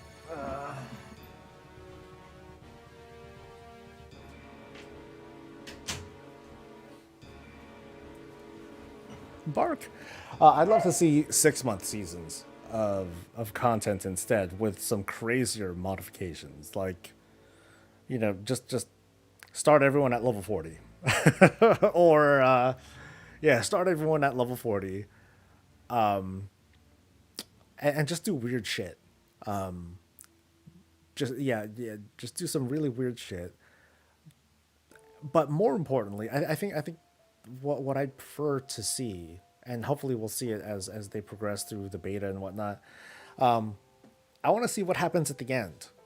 Most importantly, like, are they going to like have like stat trackers and things like that? Because, you know, nerds, they love that shit. You know, I think people want to see like, oh, okay, you know, who leveled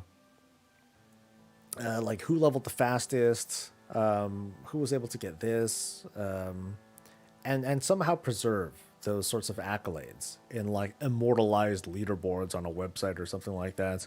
You know, this was the first person to open the AQ gates and stuff like that on the Season of Mastery, because they're calling it Season of Mastery, so they need to immortalize these achievements. Otherwise, people are going to be like, "Oh, what am I doing this shit for then? This really sucks." So, am I Filipino? Yes. Cray stuff like no faction. Yeah, or listing the faction divide. Yeah, might be nuts, right? They do have Asmongold in the game. Is that really a reference to him? Safest thing is just no reference at all. Memorial tributes. I don't know if they will do. I'm not even sure if they'll do memorial tributes anymore. With more professions, wish more professions had a breakdown component similar to how enchanting has disenchanting, even if it was broken down to currency. I feel like professions need like a huge overhaul. Actually, no. Let me walk that back. Shadow professions in Shadowlands seem to be one of those things. I was talking about this earlier. It seemed to be one of those things that took a hit when it came to development, because if you look at your professions right now, all the energy has been put mostly into legendaries and crafting and recrafting legendaries, that sort of loop. And it makes the money. It makes the money. It's a thing to do, but there's just not a lot of stuff that you can make. Like all the other stuff just doesn't have a very, doesn't have that strong of a use, except for key moments that you need to pounce on, like making item level 230 pieces of gear. The most useful things that you can make arguably come from jewel crafting. 230 rings, 230 neck pieces. Those are really good. And whoever got to that first made hella money. Tons of money. And it was great if you were a part of that. But just the general feel of being a certain profession didn't quite get that feeling here in Shadowlands. I'd like to think that I feel okay being an engineer because the wormhole generator for Shadowlands is dope. It's amazing. I love it. Don't change that. 15-minute cooldown, teleport to a zone. What more can you ask for? Teleport to Korthia. Oh, it's so good. Love that. But most of, but a lot of the other crafting professions, armor crafting professions, just didn't get that same sort of love outside of legendaries, at least. Alchemy makes their money, but it's still kind of boring because there aren't fun procs and things like that. Same thing goes for cooking. No fun procs. As much as I hated Nomi in Legion, I thought it was kind of cool. My favorite cooking was still Mr. Pandaria though. That I felt like they really took their time to create this very long tail, this very deep system of cooking hella stuff, and it looped with the Tiller's farm, sort of. You still need to use a lot of resources, and the Tiller's farm, it only provided so much, but I thought that was, I found that to be definitely one of the better cooking loops that I had, that we had in WoW. Yeah, YouTube stream. Hey, Darcy. How you doing? You work from home, and with the overabundance of mats, doing vendor shuffles with tailoring and leatherworking on site is easy gold. Yeah, it can be easy. I was picking up,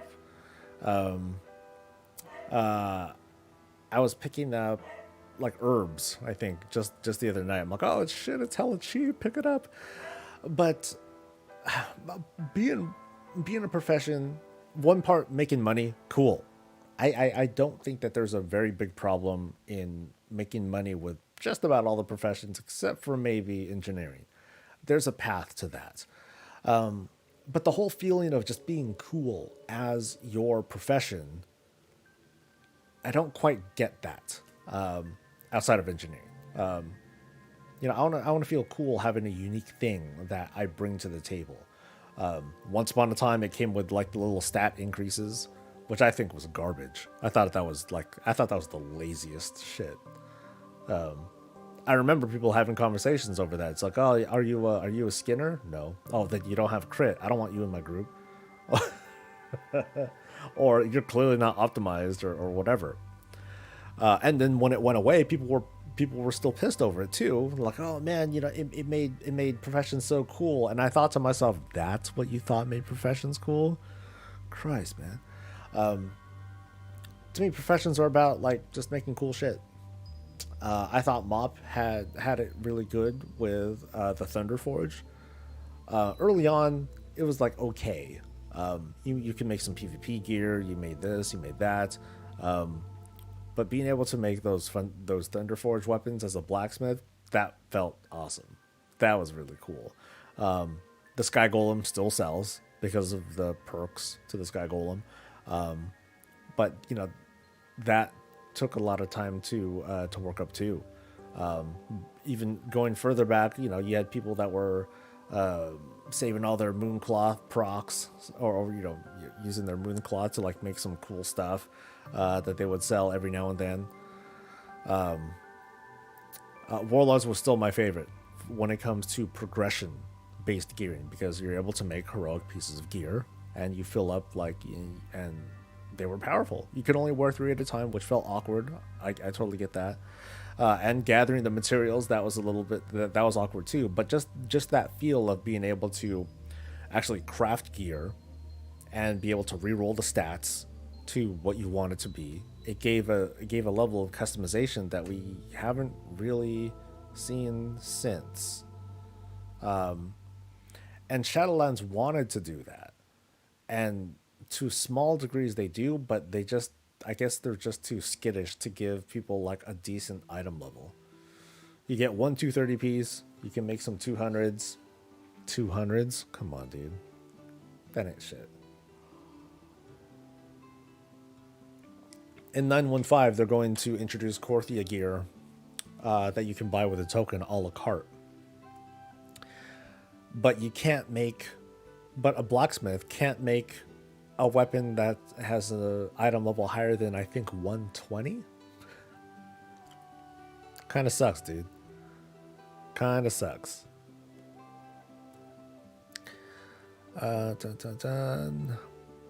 Possibility of a third faction for Woke, as Rothians who are tired of the faction divide, thinking of the New World style tri-faction drama. Most games have 3 factions, so one never gets too strong.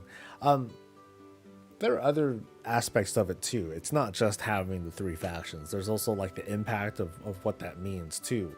The problem with WoW is that, or the cool thing about New World is that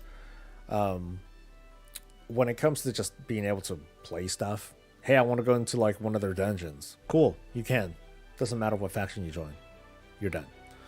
But if you want to do the faction stuff, the actual PvP things, and you want to contribute to your cause, then you need to join a company that's part of that faction. And then you do stuff together and try to have a good time. But you're not restricted by PvE content. WoW does that. And that is where things go awry. So take that out, and that's it. I like when I play an orc, I can roleplay Horde life. I also want that orc to have good groups, or just to have groups. Ian said that I'm paraphrasing for sure. He said that there's a line that there is... there's an important balance between, preserving the soul of Warcraft and not letting that interfere with other people's gameplay. And we're reaching a point, we have reached a point where it's interfering with other people's gameplay, and something's got to give. I'd like, I keep saying lift the divide because it's the easy thing to do. And Blizzard is notorious for making it complicated. So some of the ideas that we've been talking about here on stream, they might do something like that. Betrayal quests and things like that, which I think would be the wrong way to go, to be honest. But it wouldn't surprise me if Blizzard does go that sort of route. I really don't want them to. I really think it's unnecessary.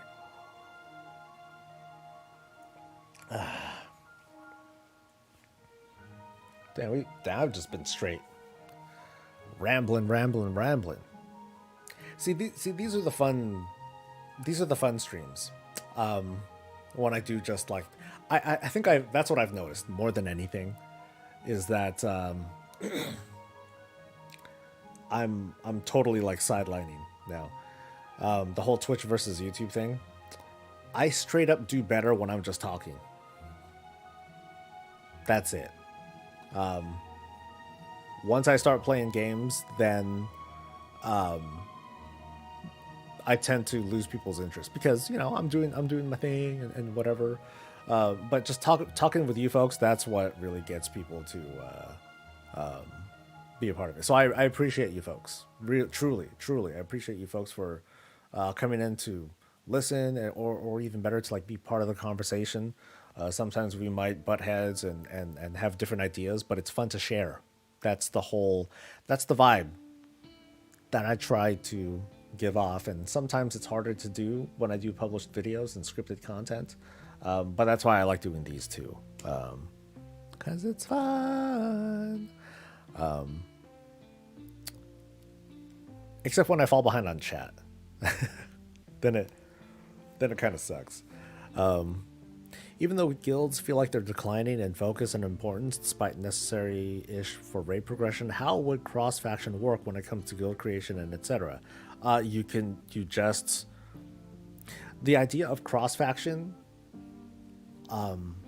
in my vision of lifting the divide, doesn't exist. There is no cross-faction because there are no factions necessarily. It's just everyone can play together. So don't think of factions, just think of them as races. All races can group together and party together. Regardless of your race, you can join a community. And that's it. That really is it. You just get in. Da-da-da! Thank you, Fraser. Much love, dude. I think it's more likely that we get new factions in place of borrowed power in the future. For example, if the Tenno is lights and void, we need to choose which side we're going with.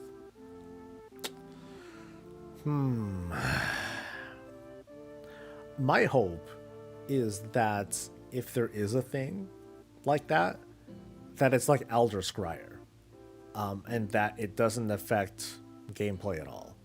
So you get a void bolt, or you get a light bolt. I hope it's soft like that. That doesn't separate players or make choices feel like that hard. I mean, meaningful choices can still be just cosmetic, right? I'd like to think so. Imagine if Mythic Plus got the same limitations as Professions. You're only allowed to enter 2 dungeons at a time. It's a weird take. My favorite is listening to you chat.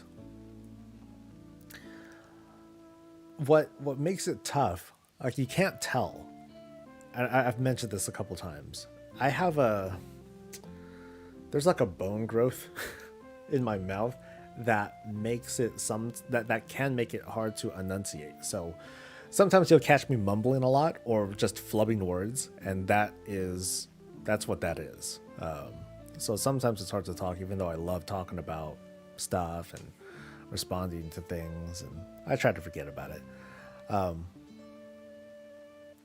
This is like the mission debriefing. It's hard to hold discussions in the heat of everyone talk at once. The server restrictions with guilds and auction houses needs to go. Server identity was a thing back in the day, but it doesn't matter nowadays. I'm a bit more skittish about merging auction houses. Having a global auction house, I don't know what that would do. It sounds very scary.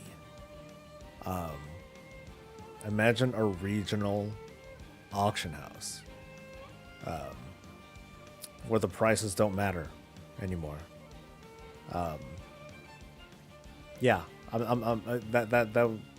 That's a hard thing to think about. Will we still have For the Horde, or what would be good new voice motes? I think they could still be there. I think they could still be there, but for the most part, people are just representing each other. Auction house postings, they're shared among the 2 factions. So like on a given server or a server cluster, if you got like the Connected Realm things, all of those are the same. There are no longer any Horde or Alliance specific auction houses. So you might be buying someone from the other side. You're supporting the economy of those who you hate. My team got me Hotbox cookies. Hotbox cookies. Ooh, cookies. My husband works for BioWare on SWTOR, and the idea of putting real people into the game is crazy to me with how strict they are with the Star Wars IP. Blizzard should have been more careful. That's how it goes. That's yeah. Lesson learned. Boom. Going over the lines of the green skin changes, a fair few of them don't even talk about orcs, and they just just change it to green hide, which doesn't even change the meaning. It's obvious. It's Games Workshop.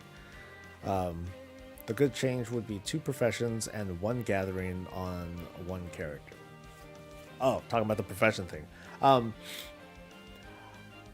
I still think, I'd still like to think that having basic gathering, I guess I'll just call it basic gathering. Letting everyone do basic gathering, I think that's fine too. It's just, the numbers just need to be reworked a little bit, and otherwise, fuck it, go ahead. I was talking about this the other day in a video and mentioned that, if everyone can gather, that'd be cool, but can you still have specialized gatherers? Like, can gathering still be a profession that you pick up? And I think it can be. Like, having a specialized gatherer means like you can get more resources, or you get a chance to get the rare resources that normal gatherers can't get, and that's all that needs to be done. Yeah, that, and of course, like reworking the numbers in such a way that there isn't an overabundance of resources. So it's just math that needs to be worked out. But otherwise, I think it would be cool to have that feeling of, okay, I can skin, gather, and herb stuff just because it's there. It's like like right now, I look at an herb, and it's like I can't pick it. I can't even. What, am I not allowed to touch it? Is it poison? Ah! And even in New World, there are things that you just can't pick. And I'm not fond of that either. I think you should be able to do a shitty job picking an herb. But in New World, resources are so abundant, or resource nodes are so abundant, and the game world is so big, and there's no flying, that it's okay if you can like steal from each other, and I wouldn't think it's okay if you can just do a shitty job of picking an herb or something.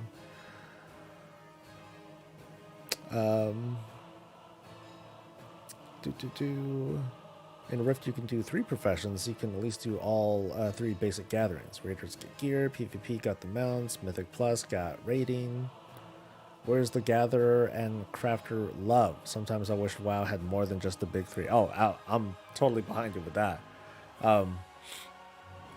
Yeah, I feel like end game professions in Shadowlands, at least, are the legendary things, which is kind of cool, but the demand for that is not super high. But that's kind of the nature of professions, right? Not everyone's going to want everything all the time. So I'm glad that when 9.1 came out, there weren't additional levels granted with these rank. They didn't have like more ranks and all that. You just used those vestiges to like manage that, and I think that worked out. Did I hear what Tal said about 10.0? He said it's going to be very different. Tal says lots of things, though. He says lots of things. So, whatever. Like I know that he says, "Oh, I have someone inside Blizzard who told me da da da da da." I hope it's different, but yeah, that's all. In Lortro, there are some housing things that gatherers than craft. It's kind of cool. Well, there better be housing things that gatherers can craft, not even crafters. Blizzard's focus is so heavy on the big 3 that my content, which is non-organized group stuff, has been utterly eviscerated. It's why I stopped playing. The too heavy focus on organized play. They screwed up on the 9.0 with, the Covenant set. And in 9.1, they improved it greatly, but I think they also didn't do so great on like the long, not the long term. They made it a little bit slowish. The whole renown thing kind of messed it up. I think if they didn't have those same renown restrictions, people would be enjoying a lot of it more. But I do feel like they improved on it a lot with 9-1 because there's a path. There's a path to heroic-ish gear in thanks to Korthia. I also think it's very restrictive too though because it makes all of that progression in 9-1 restricted to just that one zone, and I don't think that is very good. That's why I support that's why I started rethinking, okay, how can they do rewards in WoW in the future? And the thought that I have in mind is to kind of bring back a Valor and Justice vendor sort of person that just shows up. Like in each of these new areas, there's just a new vendor. New vendor, new gear, whatever. And then you work towards it. So like instead of this whole thing with the archivist, so like let's pretend like instead of the archivist codex and all that stuff, it was just a Valor vendor. And then you do stuff in Korthia, and then you get some Valor, and then you turn in said Valor to like buy stuff or to upgrade stuff, whatever, and that's it. I think that would have been a cleaner way to go. But having fun themes and stuff like that, like maybe they could have kept the Archivist Codex in there, but it would have been strictly for cosmetic stuff, cool stuff, neat stuff, cool toys, mounts, pets, transmog sets, that sort of thing. But as for like just the straight progression, just put Valor, and just keep it consistent. 9.2 Valor, 9.3 Valor, 10.0 Valor, Valor, Valor, Valor, Valor, Valor, Valor, forever. And the spice up the activities, do it, make us jump through all these hoops or whatever. But in the end, Valor. Get gear, eventually upgrade it to something near heroic item level, and just have like a plan to make it so that, okay, cool, within this many months, a player who's playing this much a day is going to get to this point. Ta-da! That's it. I think what I find the most aversive to large swaths of the population is that people have to learn something new each and every time, and I think that wears people out. Just make it clear, easy to understand, and open it up. Don't restrict this sort of progression to like just one zone or whatever. One of the ideas that I had in an earlier video was, hey, if I want to run old content, or I want to do time walking or the daily heroic, I should get like little tiny bits of Valor that contribute just a little bit towards some of these end game high level goals. And I think that's okay.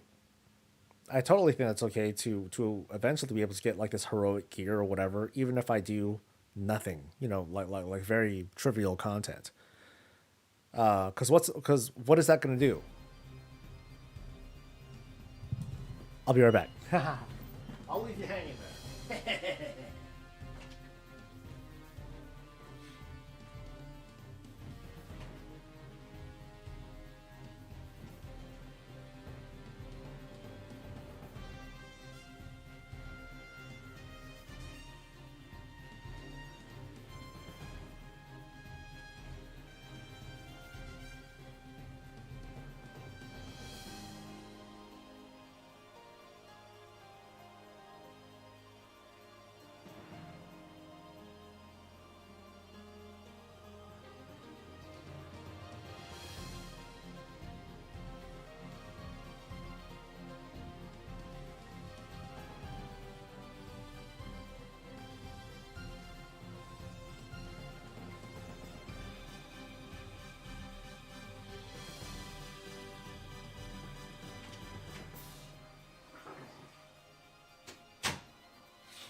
Remember back in the day, like Miss Pandaria, that was notorious. Remember back in the day when, you needed to cap your coins of false hope, whatever they were called, cap your Valor, any of that stuff, and then you bought gear with it. if we were able to reach those caps by just running Icecrown Citadel and Cataclysm raids and stuff like that, and eventually get to those Valor caps, it would take a while. It'd be way faster if you did like the current raid, right? But if you could very slowly get this Valor currency from older content, older raids, older dailies, or whatever, is that so bad? Serious question. Is that so bad? Because you got to consider the kinds of players who were doing that thing on the regular. Casual folk. We'll just call them casual because it's the easiest word to use. And imagine if these players were able to get gear that was equivalent to like heroic level. They won't get it as fast as a heroic raider. They just hopefully get a chance to get that stuff. A heroic raider will be able to, one, get Valor faster so they can buy the gear a little bit faster, and they're also doing the heroic raids, and then get heroic gear on their own. But is there such a problem if casual folks are able to get this gear too eventually? Some people say yes, because they're like, oh, they clearly didn't do the same work that I did to get this gear. They don't deserve it. But I wonder, but I want to ask that sort of person, what's your problem with them? They're not going to play with you, dude.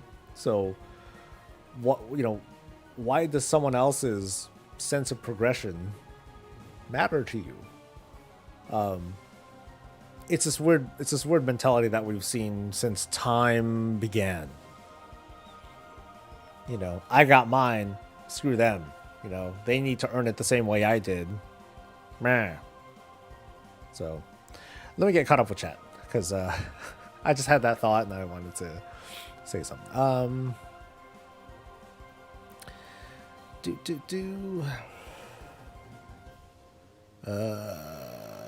Big three something. Crafters can make transmog gear, and they also can make legendary base stuff, but it is more expensive than it sells for. Yeah. I doubt it's a reference to Asmongold. There's also as Asmodan isn't there, which is Tally is usually right though. Right about what? I just wish LFR and LFD were worthwhile still. 6 Korthia dailies is not as fun as a progression method for non-organized raiders. That goes to what I was saying earlier. Like, I wish there was more that you can do outside of Korthia that would contribute to the same sort of progression. So,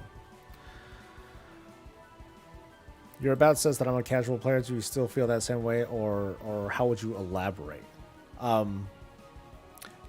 Casual is an easy word to use, but but just like hardcore, it's very vague. But I would say that I'm an AOTC raider person. Still, I'm 9 out of 10. We're going to progress, and we're going to try and progress on Sylvanas going forward. I think we're done with getting gear. We're just going to try and learn to fight and knock it out already. But how should I describe myself? Yeah, casual is like the easiest label. Ugh, I hate labels, but I don't do mythic stuff. I do like 115 a week. Just like a lot of folks do that these days. Valor from all sources for progression would be a great system. Yeah, I know.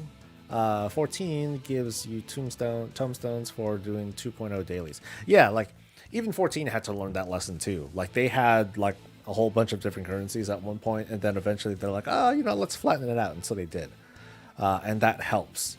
And on top of that, they make it so that even if your job is at max level, you can queue up for older content, and you still get like some of those regular tombstones, not tombstones, tombstones.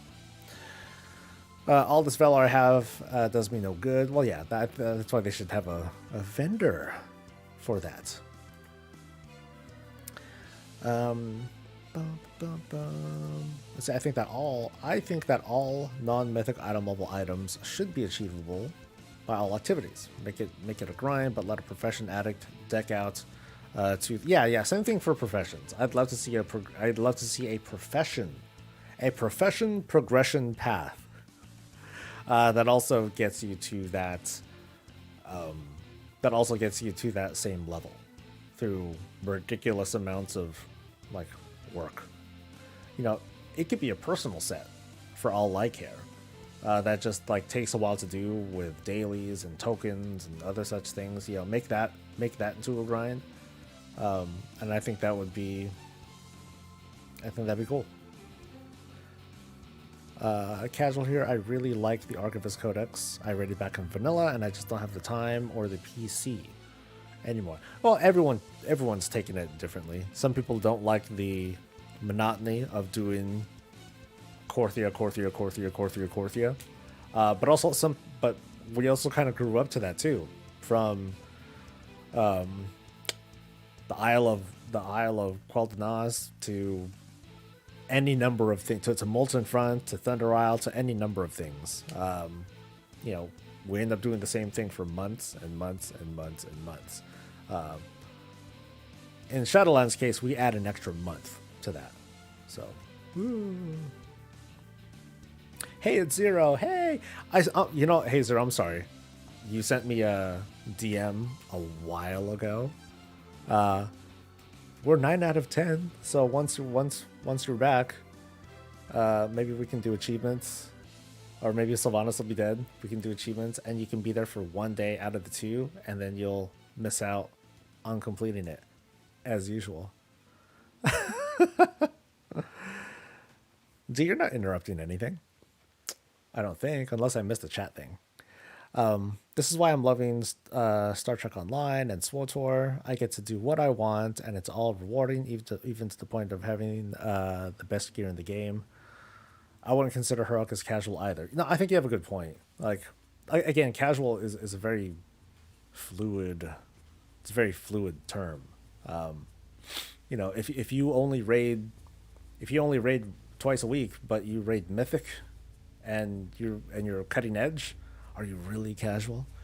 You know, or if you if you don't do the big 3 at all, but you have every pet in the game, and you know exactly how to do every single pet battle, and you have all the best stats because you got the kind of pet that has, you know, those best stats or whatever, are you a casual? So it's a vague thing. It's like we always need to elaborate. That's what I was talking about with the Covenant gear. Make it so that you could have kept it going up to heroic level with Anima or Valor as a grind slowly. Yeah, I would have loved that too. If they retained the Covenant sets and just like all they had to do really was, hey, cool, Covenant set. Now we're going to introduce new levels to it. I think I think part of the problem what that was, they needed to you wouldn't be able to use Anima anymore. Like they would need to change it. Okay, you can get this far with Anima. Now you need research to go to the next level, and that sort of thing. I think it would have been cool as just an alternative. Yeah, I think it would have been cool as just an alternative. Treat it exactly the same as the Korthia gear. You could just have it as an option. It's like, oh, I don't like the Korthia gear. I want to have this because it includes like a cute little set bonus to it. I think that's all that needs to be done. Hi, Jessica. Hope you're doing well. They need to bring back the special feeling that you used to get from getting an epic quality item like vanilla. Remember, if someone had epics, you knew they were. Oh, that's not coming back. No way. It's that ship has sailed, man. Sucks, but yeah, those days are gone. Because you know what that was. That was Titan forging. That was best. That's best in slot. It's still there, but I think we've jaded ourselves. Yeah, I think we've jaded ourselves from that. that whole that I think that whole feeling of transmog kind of messed that up too. It's like, oh man, you see someone in that set, you know they put in the work. No, I think at certain levels of play, people have stopped caring about that because it's like because you know what they're really doing, they're mousing over your character and they're looking at your IO score. That's what they're fucking looking at these days. Look at this guy with his fancy looking gear, and his score is only at like 1700, but he looks good. Yeah, this guy's just a transmog slut. And I'll be like, I know I am. I love the way I look. God.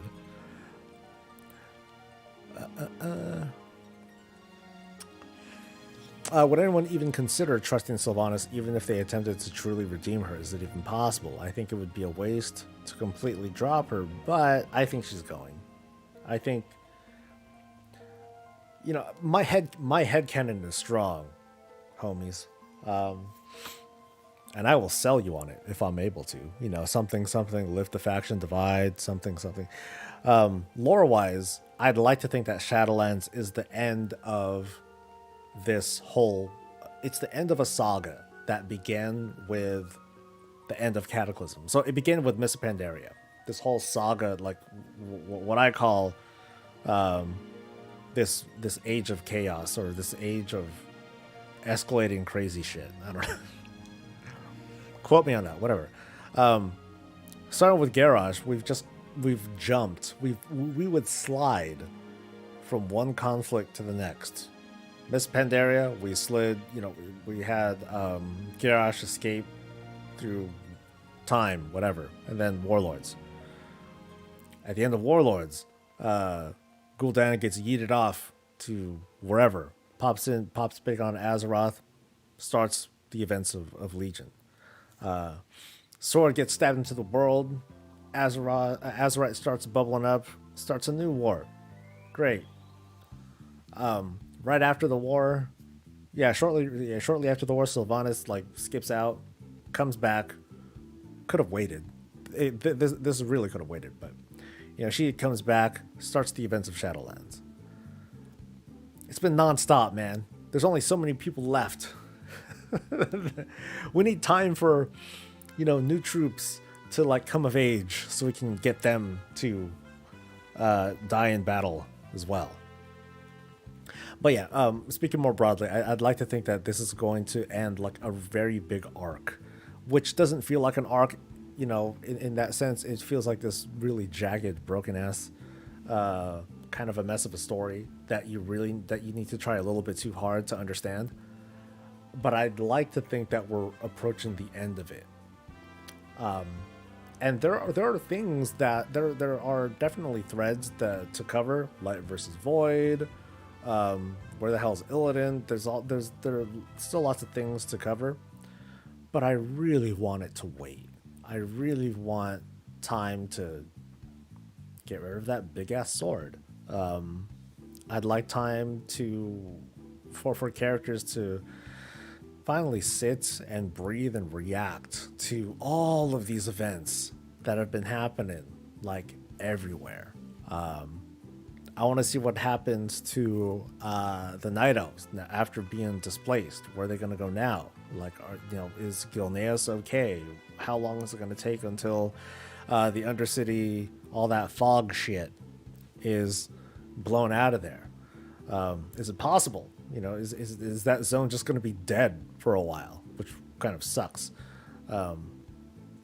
So many things that I feel like it would take an expansion to like flesh out, but in the meantime, I think we can have a full expansion that's just vignettes, different stories, without a grand arc. So something that feels like Miss Pandaria, just without the Garrosh stuff in it. Just take me from one individual story to the next. Have it feel like a little bit separate from each other, and just focus on like the fun. Just focus on short story. I think that's where Blizzard really excels. I think they really excel on short storylines, short quest lines that start and end like right there. As you know, as long as these stories don't have something to do with what should be like a long thread, like N'Zoth was a very quick boop, knock him out sort of thing. But I'd love to see that. The mysticism is gone. Oh yeah, definitely. And what Matthias is referring to is the whole epic, feeling of getting epic gear and things like that. I mean, it's still there. I think we've just kind of like snapped ourselves out of it. We got to get Sylvanas Tuesday, or my wife will be mad. We just got to get it. That bad, huh? You don't get the special feeling from legendaries anymore. I get the feeling from going back and grinding for old legendaries now. It is still it is still work. I mean, I think people are attributing legendary gear with a legendary feeling of getting said gear. I mean, these are all craftable legendaries, so a lot of that sense goes away. If a Sylvanas bow drops, and it's dropped a number of times on my team, it's like, oh, you got it! Now you're good at the game, Hunter. So, that's still a cool feeling. I'd like to think that's still a cool feeling. It's a cool bow, it looks awesome, has a neat effect, that sort of thing. And people as a whole will never go back to getting so little loot from raids. Look at how Nather, like loot is raining. Titan Forging really kind of like messed with the perception of players. These days, people want loot to rain from the sky and be able to choose from all the trash. What's good? None of it's good. Blizz. People prefer, looking back, people seem to prefer that feeling over, yep, nothing dropped again. And I get that. I can understand that. Even if it's something that they can't use, at least maybe it's something that they can pass to someone else who might need it. The only way to get that feeling again is with a brand new game. It was a function of WoW being new. And absolutely, Spaceboy. Like, that's why a lot of folks are like, wow, with other games like New World, Final Fantasy XIV, and anything else that's coming out. It's like, wow, this is so much better. Well, of course it's better. It's fucking new. You don't know anything. Duh. It's baffling. Because it tells me that some of these folks, they've been disillusioned or something like that. That it's all they know. These longtime players who've been playing this like for a long time. Meanwhile, we have newer people that joined Guild not too long ago, and they're new to WoW. And they're like, wow, what's this? What's that? And some of us are like, dude, these guys are imbeciles.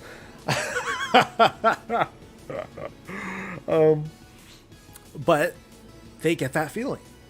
And it almost seems awkward to observe. They're like, wow, look at this person over here. They're like, God, they're ignorant. Holy cow. But that's how it goes. For them, it's a brand new experience. And, they're not trying to break it down and understand how it all really works or what Blizzard's trying to do. They're just like looking at a thing. They're like, wow, what's this? What do I do with this? So do I socket this? Is this like a gem? No, it's not like a gem. You need to, and we're like, oh God, these people don't know anything. But those are the people that really, that still can have like that sense of fun. And it takes a certain mindset to be able to like kind of turn off some of that, turn off some of that experience, that jaded cynicism and all that stuff. And so sometimes, so that's why some people, they feel like Blizz is never going to let me take a break. They want me to stay subscribed, and that's why I'm falling behind on my Stitch and Embers and in my Renown and blah blah blah. But there's like a shitload of catch-ups that are there to ensure that if you want to take a break, take a goddamn break. Please do yourself a favor. But there are a lot of people that don't do that, or they'll do it, but they still let WoW live in their head forever. They'll I haven't played in like 7 years because this game is garbage. But they're telling me this on a YouTube comment in a video where I just talk about what's going on this week. So people just can't let go, man. It's pretty nuts how people just hang on to it. Something for the Dark Lady. Where the fuck is Nathanos? I think Nathanos is like sitting inside the jailer's chest right now. Okay, well, I mean the hole was filled. The hole was filled, but I think he's like in the jailer's pocket right now. Next are characters from the Developers. The Developers? Developers? Developers. Ah! That's clever. Getting rid of the stupid sword would be nice. It would be nice, wouldn't it? Remember the start of Shadowlands, for Ian said that time in the Shadowlands passes differently, so when we go back, a lot of time could have been passed. He actually clarified later that, hey, what I said about that, don't think that's going to have any bearing on future story or gameplay or anything like that. That is not going to be a thing. And there are, if you play through all the Covenant storylines, I think it was the Night Fae one, where you actually leave. You leave the Shadowlands, and you go to, you go meet with Alexstrasza over in her house. Whatever. And you do stuff. And then you tell her about Ysera and all that other stuff. And time didn't pass. Also, there are people who come from Azeroth to the Shadowlands to like do stuff, and they're fine. So like those two feel like anchors that kind of dispel that whole sense of time passing differently, and that sort of thing. I think they're just saying don't worry about it. So I'm gonna try to not worry about it. I'm hoping we leave Sylvanas in the Shadowlands. Me too. I'm hoping, like what I was saying earlier about this whole saga. I hope that Sylvanas she leaves the story. It's time for her to go. Bye. Let her and Nathanos like hang out in their own little brothel covenant thing, or be vaporized. Whatever. I don't care about the whole redemption thing. I don't, at least. I just wanna move on. That's all. Yeah, I have hella boxes in the garage that aren't unpacked. So, oh, okay. Oh, come on, dude. You can. Is raid time your only time to actually move stuff? Poor Yaz. Yeah, okay, I'm talking about Yaz. Wog 2. Isn't there an issue with personal loot? I remember even your stuff didn't drop. You got to see the gear pop up in... Wait.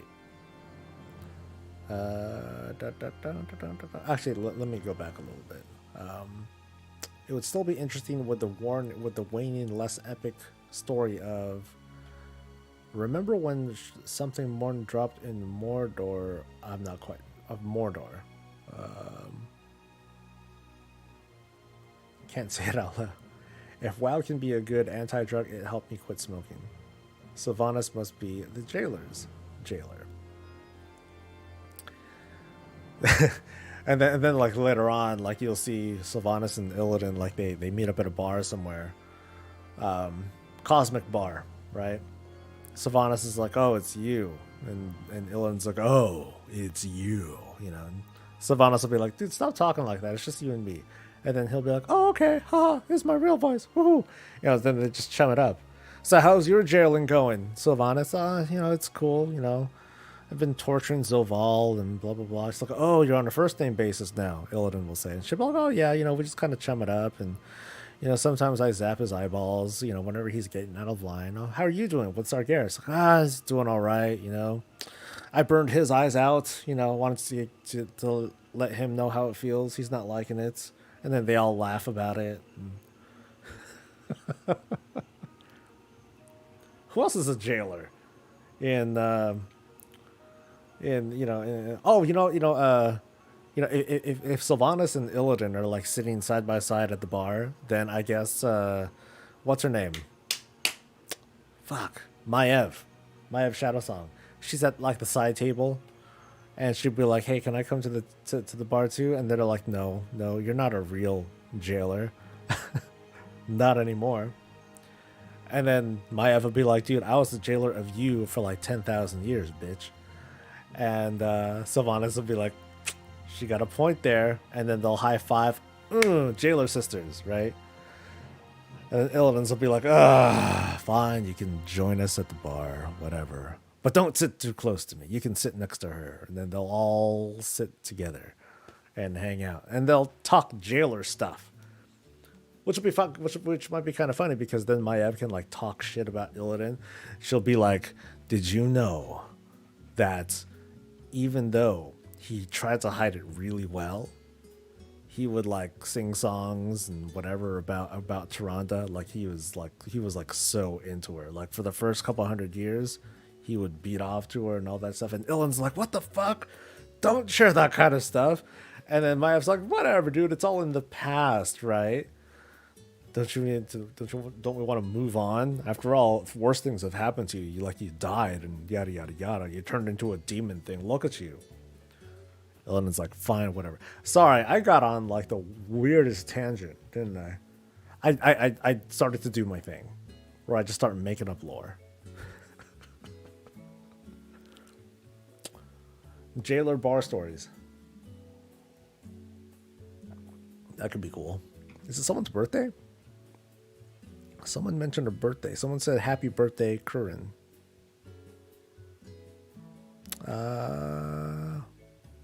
No, missed it. Missed it. I just hope the final zone is as beautiful and exciting as Bastion, and nothing like Korthia or the Maw. Well, from one of the broker dudes, they said what the name of that area is. Minas something, I don't know, whatever. It had a name. Two words, whatever. And it's supposed to be a sepulcher, which is another way of saying it's like a tomb. So it's supposed to be, what is it called? The sepulcher of the first ones. So the first ones are dead. That's what it sounds like. They're dead. They're gone. Whatever. And they're buried somewhere. Somebody buried them, I guess. And Zoval is trying to get in on whatever is in there because cool stuff can happen. He can get into the Matrix, whatever. And we're trying to, get him out. But yeah, I guess I gotta wonder, like, how would it look? I have a feeling it's going to be the same. It's gonna have broad themes, but it's gonna look probably a lot like Ouroboros, just better. Not the donut or not the penis shaped cylindrical thing, but something that's a bit more proper. As for whether you think that's pretty or not, probably depends on the skybox.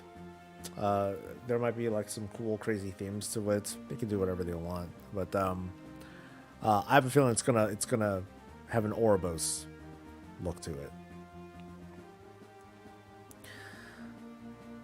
If only you should submit this for the next big WoW. It's just going to be interesting on what comes after Shadowlands. Honestly, can't wait. What's up, Maddie? Yeah, I'm back here for now. Just for now, though. I mean, it is cool to chat with folks and chum it up and talk smack and that sort of thing. I have fun doing it, at least. Yeah, I'd love to learn more about what's going to happen. I have a feeling that by the time 9.2 comes out, then we'll know. We'll probably know about the next WoW expansion. I mean, COVID is an excuse that fewer people are willing to accept, but it did fuck up like the schedule, no doubt. So I fully expect we're not going to see like we're going to see a weird sort of release date for the next expansion. Like we're used to like late summer, fall sorts of releases. It's gonna come out 6 months after that. So next expansion will come out spring 2023. As far as it's obviously very inaccurate speculation. I'm just spitballing here, but it'll take us there. What I do hope to see is the kind of expansion where Blizzard is put against the wall, and what they're doing right now is that they've planned an expansion where they reuse old stuff. I'd love to see an expansion that's mostly based on the old world, and they'll use phasing to create new sorts of quest lines in the Barrens or in Felwood or somewhere that'll just do like totally new wild shit that could still be fun. That'll let us see new stuff, and simpler, more straightforward game systems that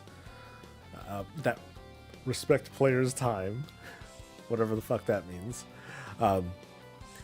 But I feel like what they're doing. I feel like 915 is a reflection of. I hope for it to be a reflection of lessons learned and what they want to do in the future, with with kind of account-wide stuff or milestones that allow for account-wide things to happen. And they did try to do that with Shadowlands.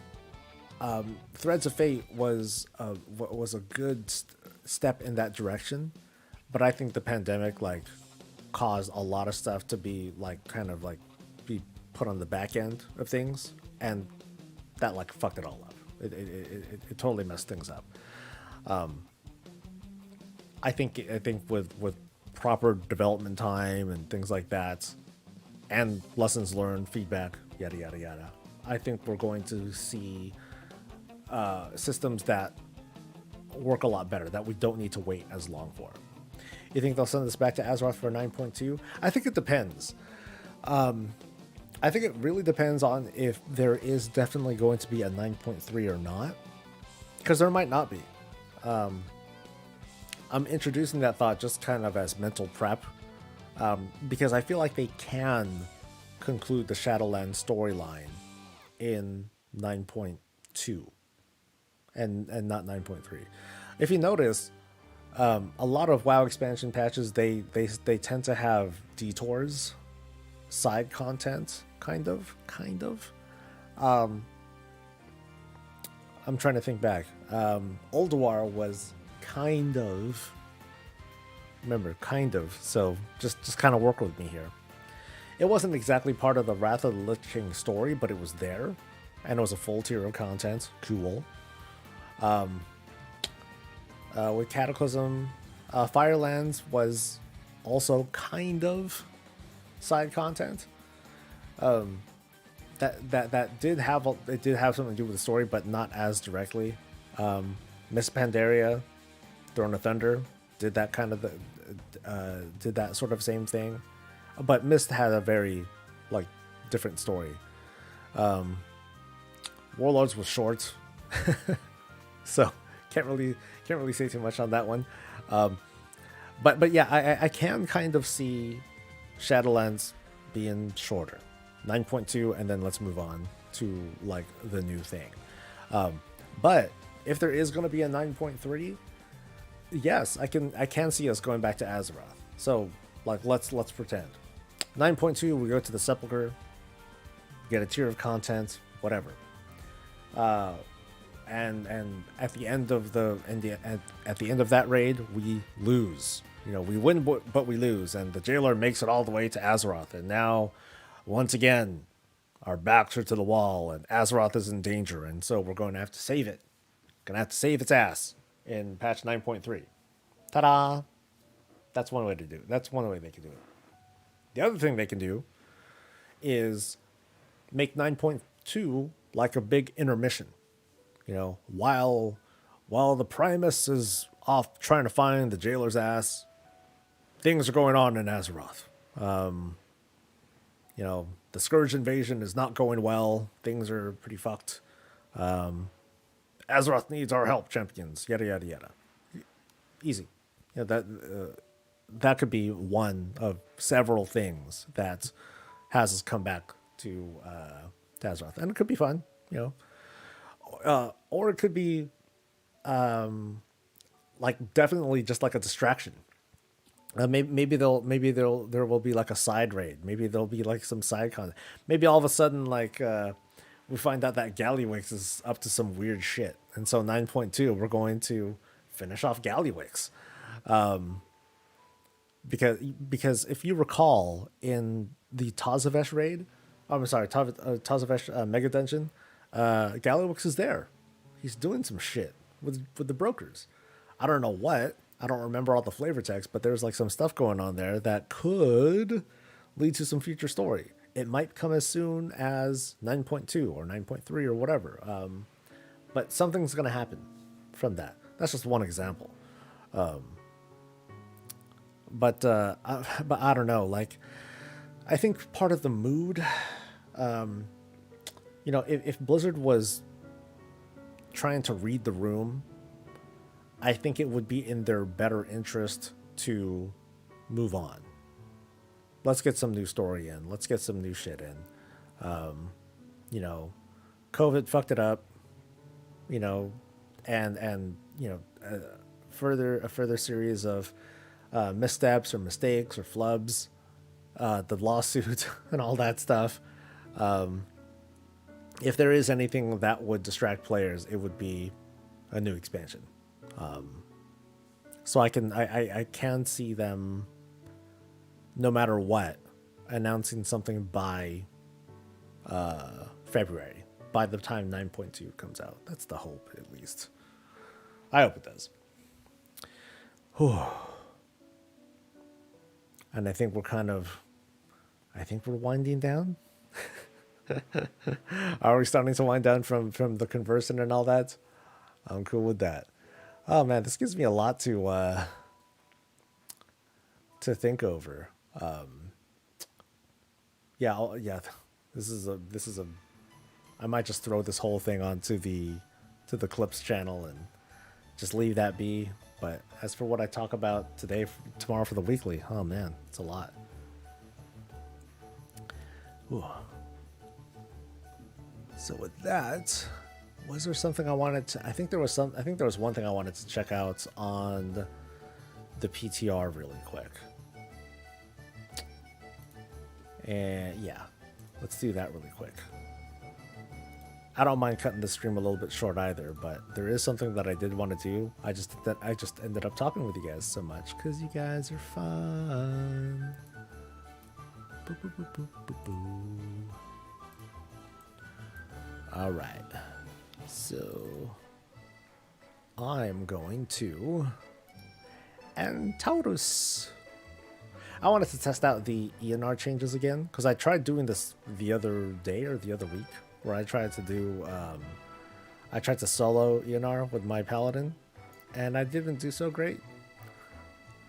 I'm gonna try again and see if I can succeed where I had failed. It might be fun.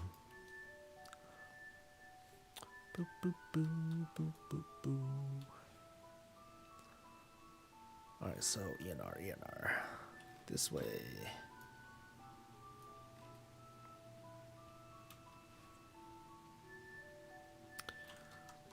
Oh, there's hecka trash still. I thought I could go straight there. Can't I?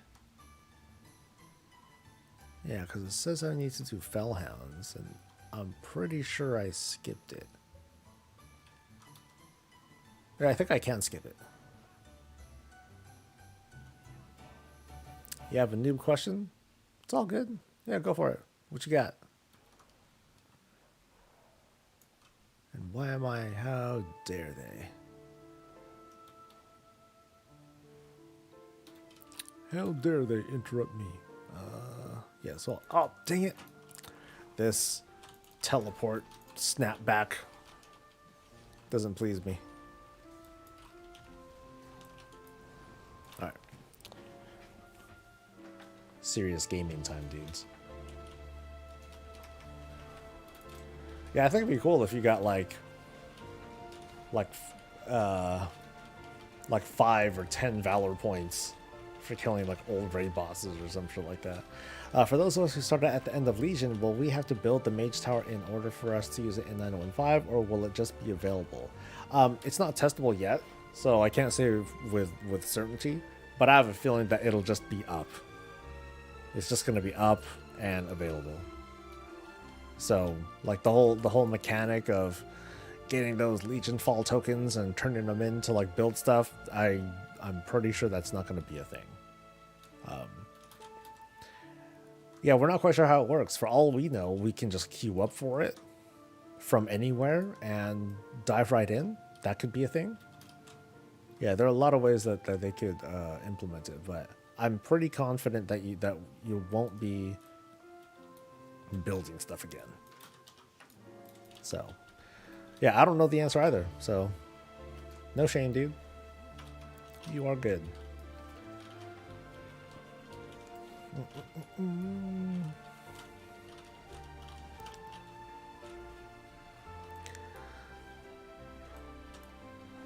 Yeah, so overall, like the nerfs that they did to ENR are focused on killing mobs fast enough, killing enough mobs to initiate like ENR's special ability that does damage to like the ship, and that eventually is supposed to end the fight. I just need to be able to live long enough and kill enough mobs for her to do those abilities, and I need to do the ship mechanic like once without screwing up. And there was a fix to this week that made it so like, hey, you can use your little flying thing sooner. So we're gonna test that out and see how doable or not doable it is. I know, I glanced at the guide from Wowhead, and it seemed to be similar to what I was doing. I just need to get like a certain mob kill count down, and if I can do that, then I can do it. Then I can do anything.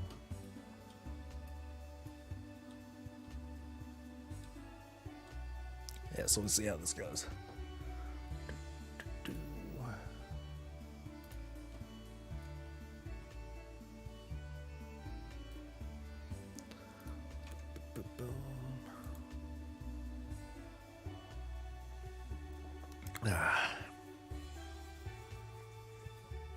Alright, so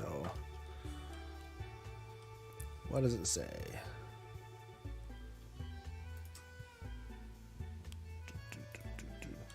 Oh wow. Wow, this cooldown is short. I can just use it like right away again. Yeah, so it's like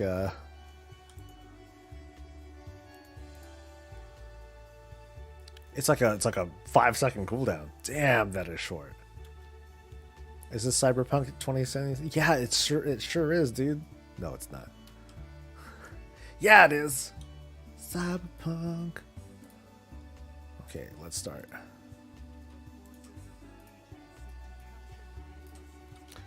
Let's see if I remember all this right, or if I can get this all right.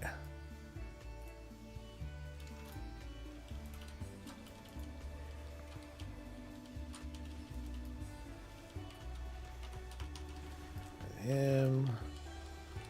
So I'll smoke these guys. Throw it on the consecration. Start flying. Then I go up here. Take down this big guy. Right. How is Cyberpunk these days, actually? Serious question. I haven't played it in like a while, so I'm a little curious how it is now.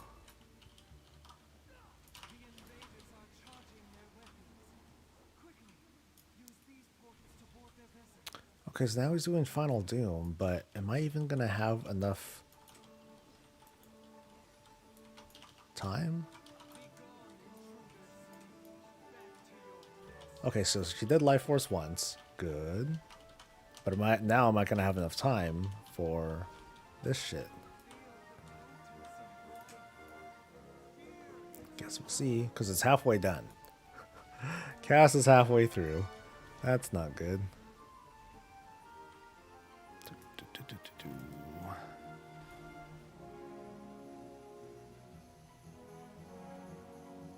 Alright, then I'll use the other horse just so I can get this cast in, because it's almost done. Final doom now. Okay, so that should have done it. Yay! So now, slowly fly over here.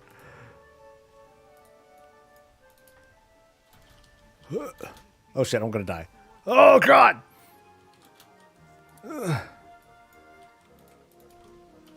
No, stop. Asshole. Oh god, the knockup. Oh shit. Okay, so I'll go here now. And then just I think just clearing these should end the fight. Maybe. I hope.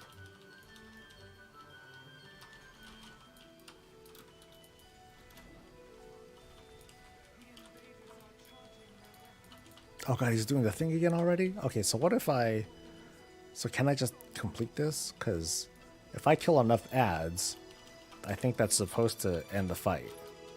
Maybe. I guess we'll find out. We'll find out or we'll wipe.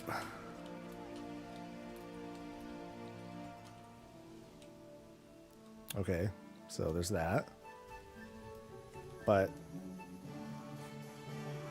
I feel like I'm missing stuff. Cass is gonna finish soon. And there's no way I'd be able to finish to do it fast enough, so can I just kill it? Because I think this bar needs to fill up, right? Life energy. Oh yeah, life energy. That's what makes the attack go off. And I'm dead.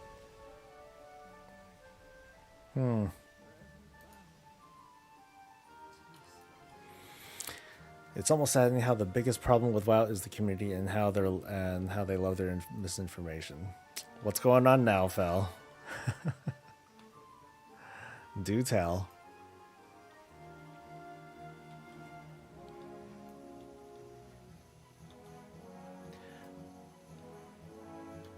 I wish they continue with raiding with leashes. What's that one again? Time?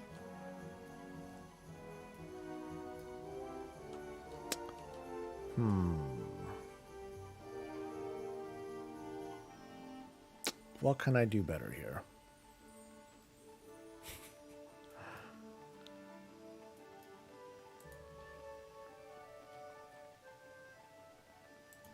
Various pet drops from old raids. I thought they have been dropping pets.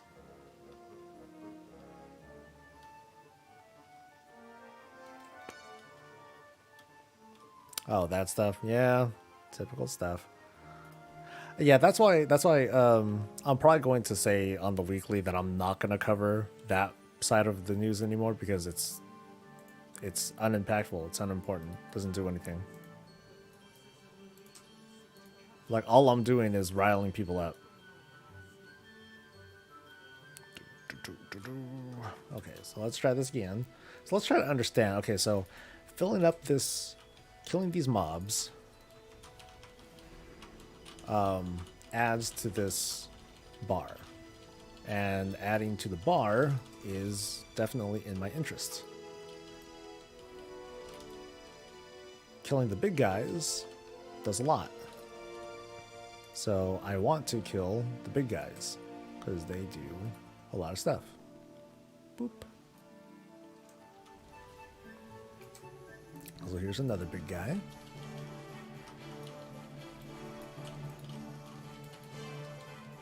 And I'm going to kill him. I'm going to kill him dead. I'm going slow though. There we go.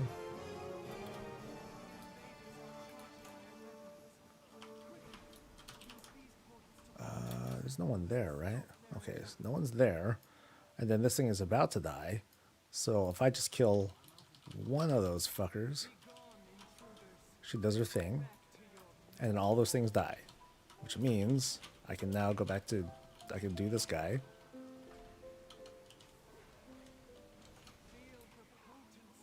Oh, wrong way.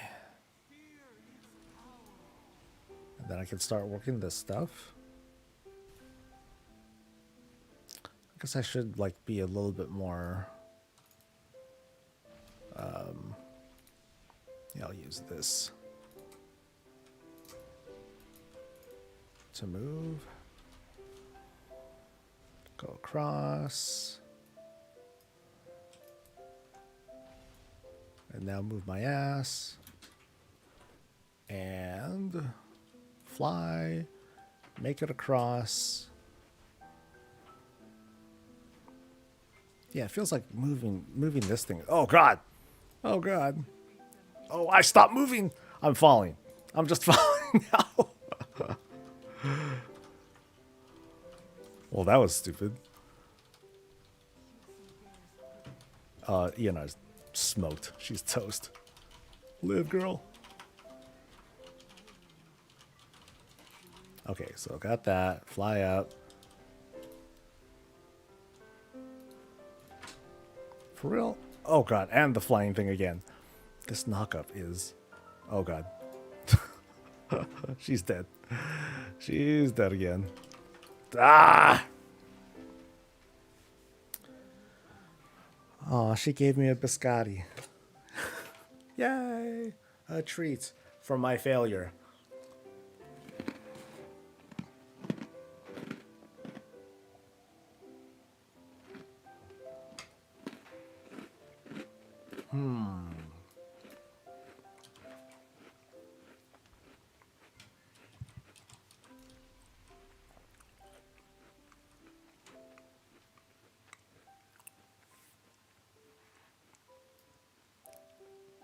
Like, I'm just like, it seems so strict because I feel like I'm going fairly fast.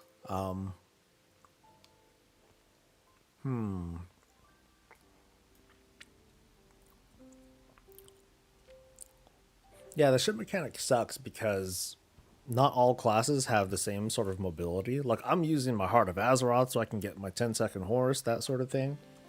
And that helps. I mean, the Surge of Life is a huge, huge help, though. The fact that they nerfed that. But I'm still not going fast enough. The, that knockup, mechanic, like, totally messes with shit.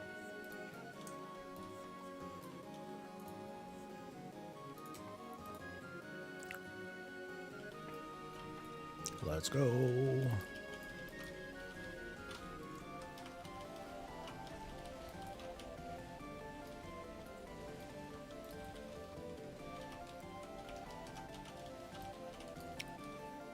Like, I gotta be stupid fast. Which is okay, you know. Make things a little bit tougher and all that.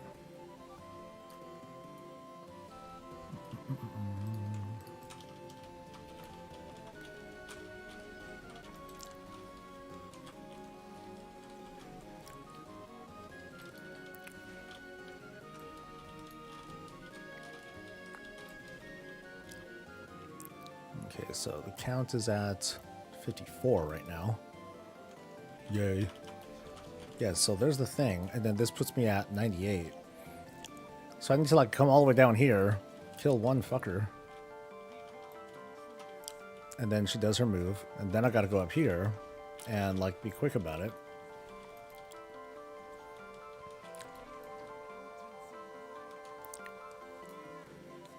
Yeah, that knockup like ruins me because I get knocked into the air, I lose my forward momentum when gliding, and yeah, that doesn't please me one bit.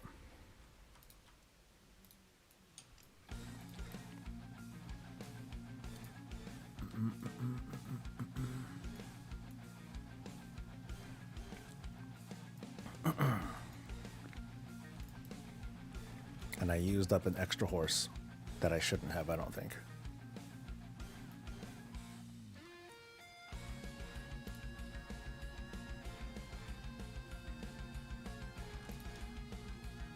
So here comes the thing. That's gonna knock me up, and then I can't do anything. There we go.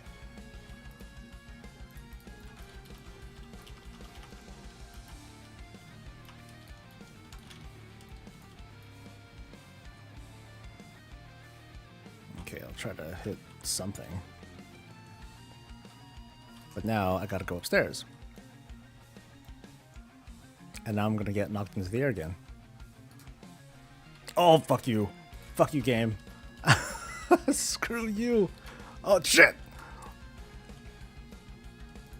God, that's frustrating. So I need to max out this bar again.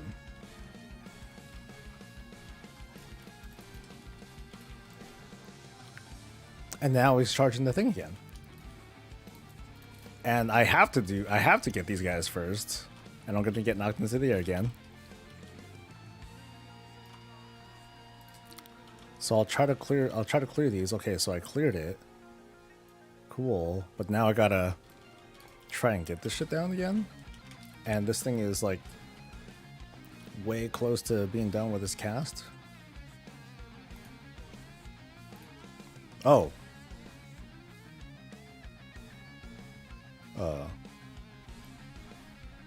Oh. Okay.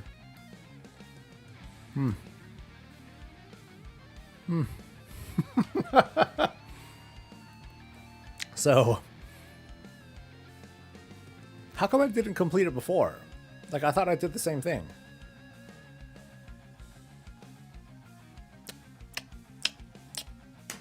Well, I ain't mad. I did it.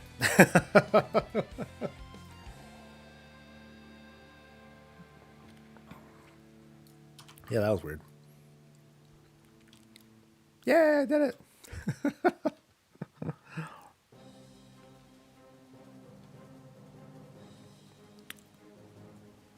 What's up, Tom?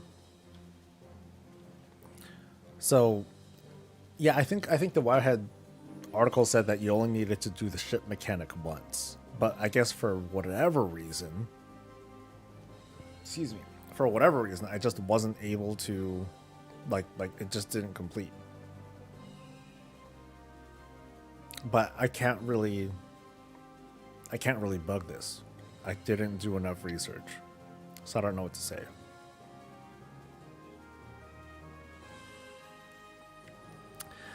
I think that there are some changes they're making that are worthwhile for sure, but some are just over the top and they aren't listening to the demands of the employee group, which is why people are saying what you're mentioning. But the changes, yeah. It's what I talked about before. The WoW team is doing what they're capable of doing. That's pretty much it.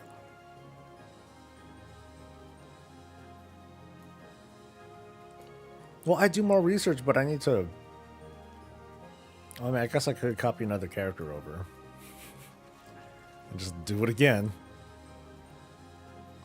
Did I at least get any good loot? Oh god, there's like a super lag.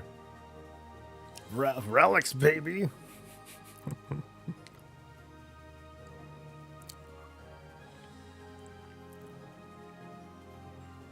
Okay, I got like biscotti pieces in my mouth.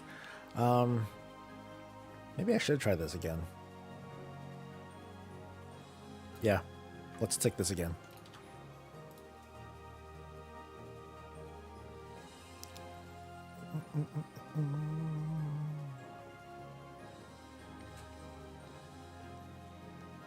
It would be nice if they trivialized some of the some more of the stuff to make it a little easier.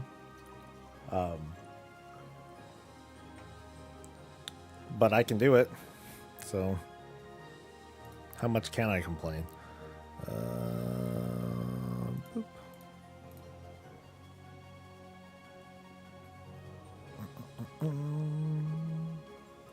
Thank you, Spaceboy. I'm doing good.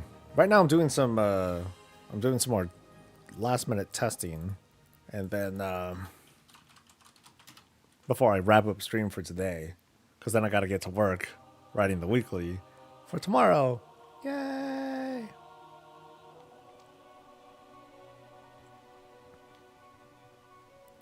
When people complain about censorship within the game, it takes away. Yeah, like people are throwing around words like censorship and cancel culture, and that doesn't feel very useful. It's distracting from what's being done. It's just in front of your face.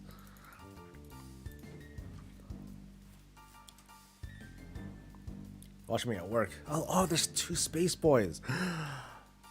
Mysterious. All right, I think this guy needed to change like some talents real quick. Not really. Put on the Heart of Azeroth. Switch this to. Oh, I can't do it here. Shit. Shit. Where can I do this then? Orgrimmar. Oh, I'll use the Dalaran thing.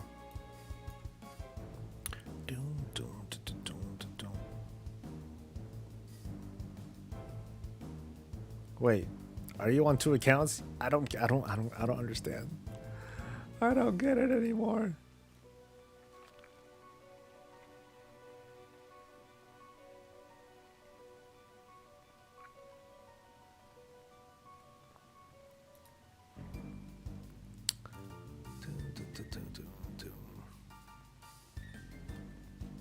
I already someone on Twitter forwarded to me the associate designer job that I already applied for, and one of the designers was like, "Hey, here's some tips." I'm like, "Fuck, I already put in my app."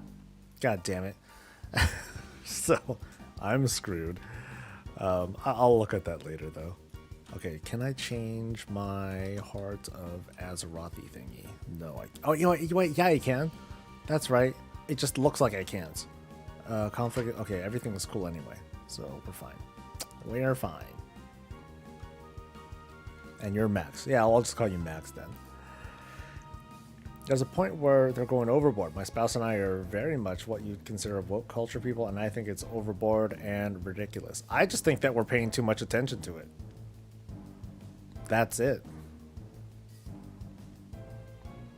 I think thanks to us putting it on blast, that people are just going to keep talking about it. And we don't need to. So.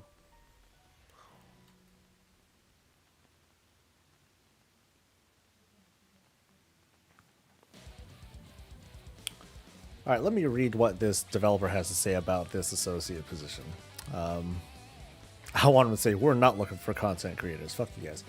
He says, while we're always looking for well-rounded applicants, this requisition will be to primarily support development of professions in World of Warcraft. We have some ambitious plans and need people who can focus their time and effort in this space. It's likely we'll hire more than one person. We've got a high-level plan, but many details need to be finalized and realized, and there is a good deal of implementation across a wide swath of this game that this position will be expected to take on. It is a great opportunity to learn how many parts of WoW function. I'm lost. Shit. Let me actually get to where I want to go before I read on.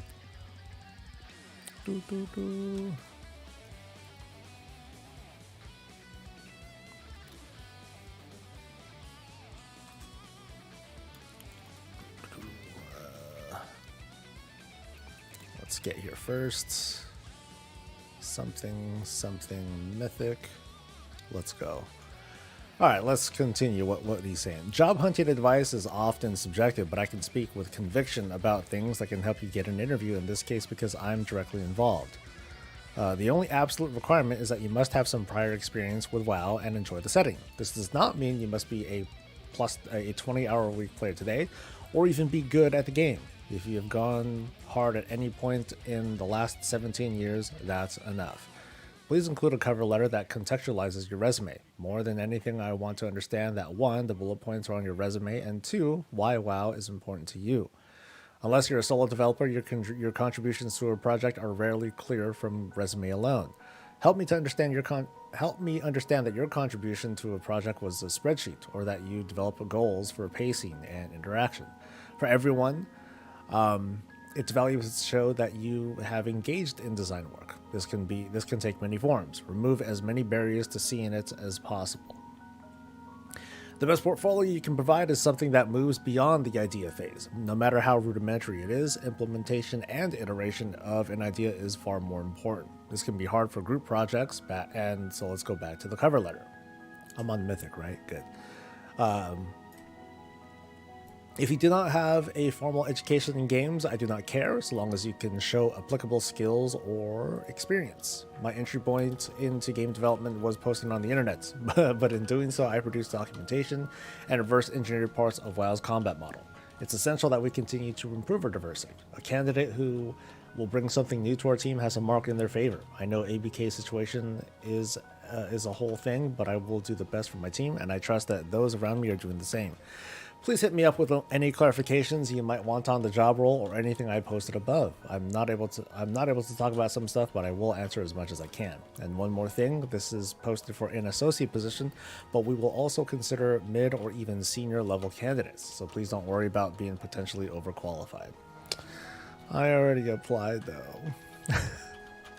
That's not going to help me.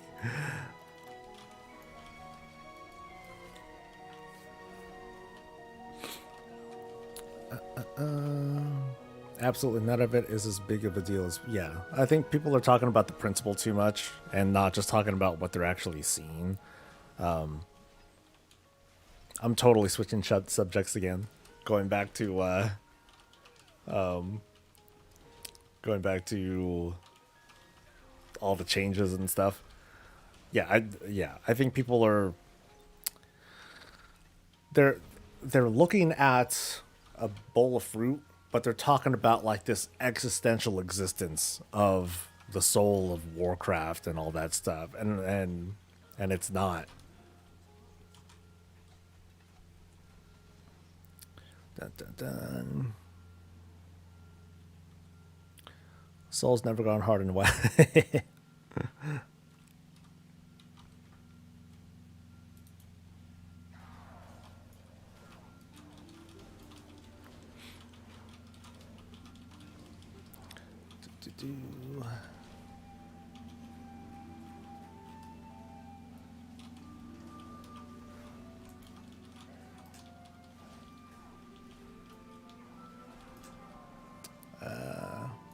I'll reply.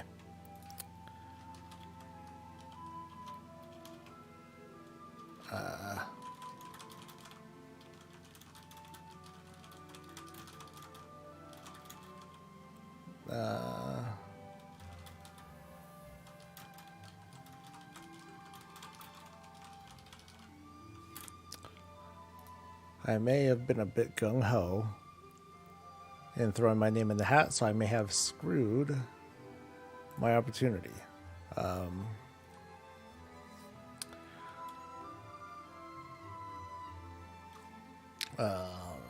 didn't have before.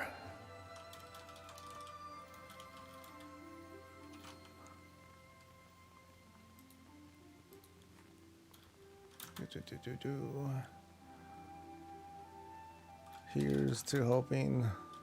Anyway. Boop. All right. Back to my day job.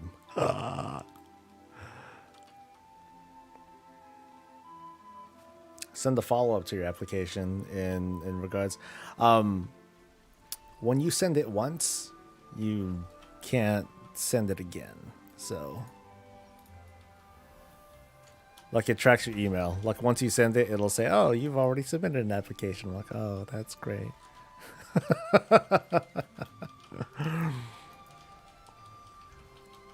I know, because one time I did it twice with two separate emails. That went well. You can feel the way that you feel, but would know that when you throw those changes in with the ignoring of the employee demands, you're complaining about two completely different groups of people, and it weakens your argument for both.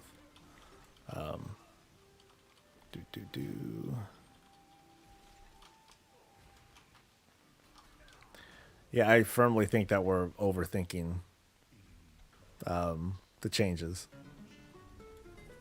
What does it mean? Blah.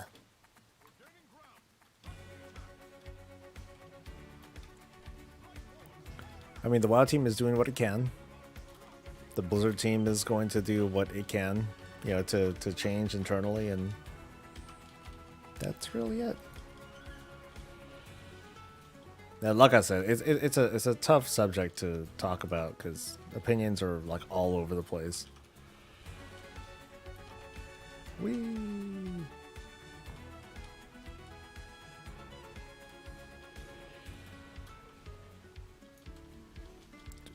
Do.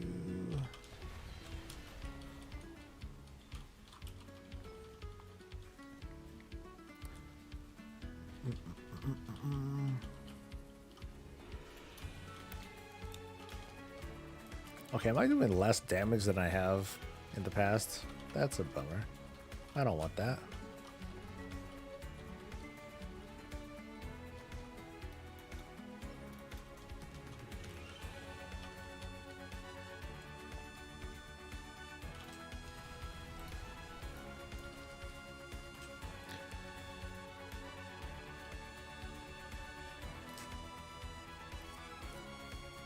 If you have supplemental information, I almost want to redo it. So the developer replied on Twitter. Yeah,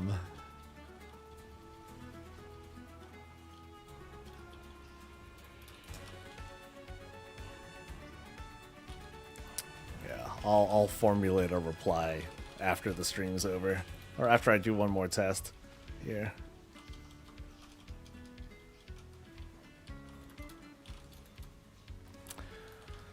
But it does clue you in a little bit from this developer's post that it looks like they really want to work on professions. They want to do a big revamp, and I find that really exciting.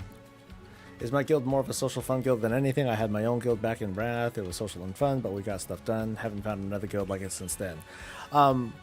These days, we're very much a raid log sort of thing. We're a raid log sort of guild because there's, you know, a lot of folks they've done everything that they needed to do inside content and all that. But it's just really chill and casual. Like right now, there might be a spattern of people on that are doing like their little rounds of dailies and stuff. But yeah, it's definitely more chill than, all right, guys, we got to get our 15s in for the week and that sort of thing.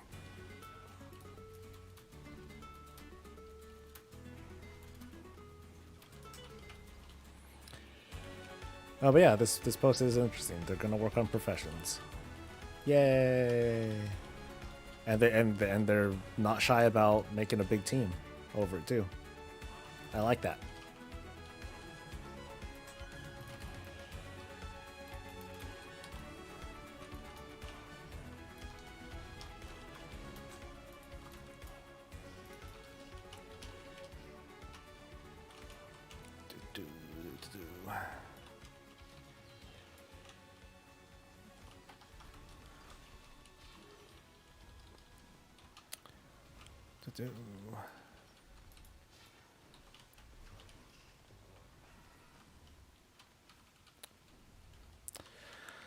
Whose tweets am I looking at? I'm looking at Night Moogle. I forgot what his other. I forgot what his. Not gonna translate into anything tangible until, like, you know, a while from now. So this is them ramping up for the. Oh gosh, she's almost dead already. Oh god. Fucking. Okay, now I think I just need to kill shit one more time. If I got this right.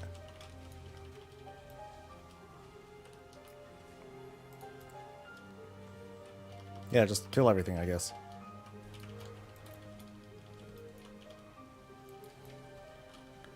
Don't let her die, though. Then I'll be sad.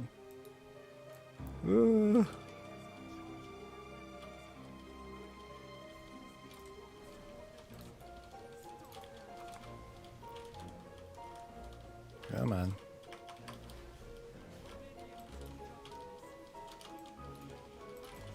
Okay, so there's one thing, and I think that should be it. I hope. So something like now. It's still at 100. Yeah. Come on.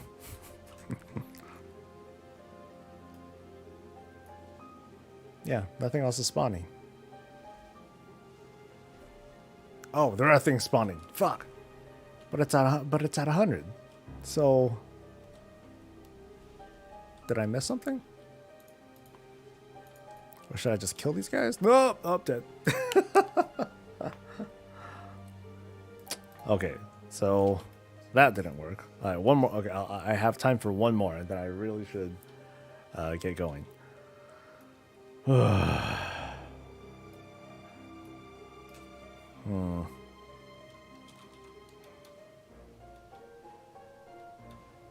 Bum, bum, bum.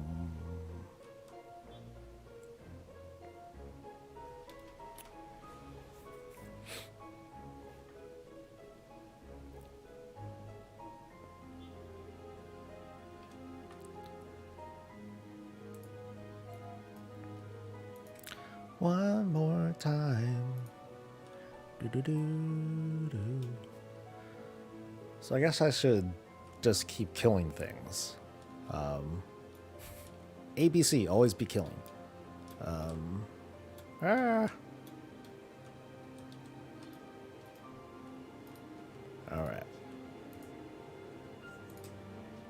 Whoop.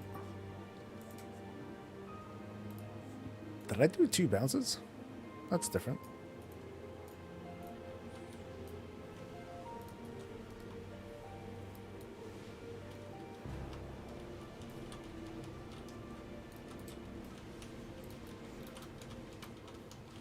Oh god. You, Felguard, die.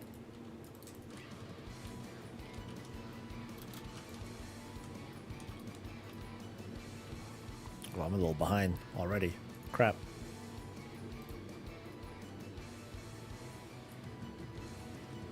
Go, go, go.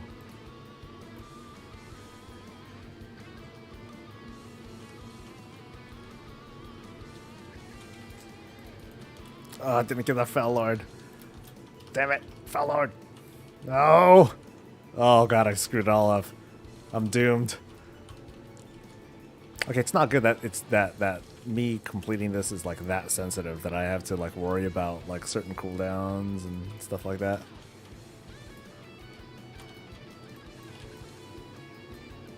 Okay, kill a Fel Lord, Felhound, and then that should do it. Alright, I gotta hustle.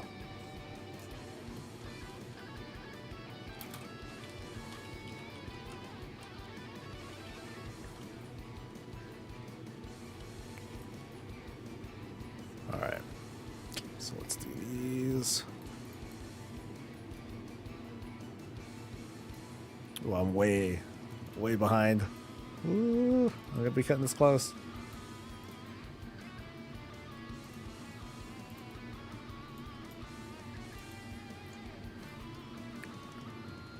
Oh shit! Is it? Oh god damn! Okay, one more. That was the. Give me a mulligan. All right, one more. That's had a really bad start with that one. Sheesh. Is there a different trinket I can use? Nope. There is. I have no deep sea sort of trinkets. Oh, you know what? I do not need First Avenger. Well, actually, no, shit, that helps. God damn it. Fuck. I'll change the Consecrated Ground, I guess. That won't really do anything, but I'll take that one. Whee.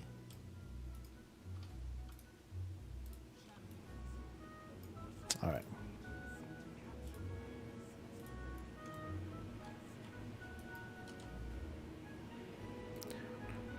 do. Oh, I should have. Oh, I used the horse. Damn it, Saul! Ah!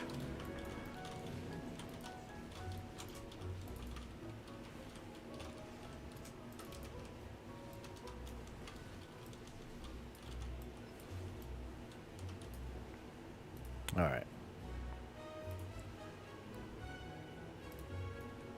Do do do do do do.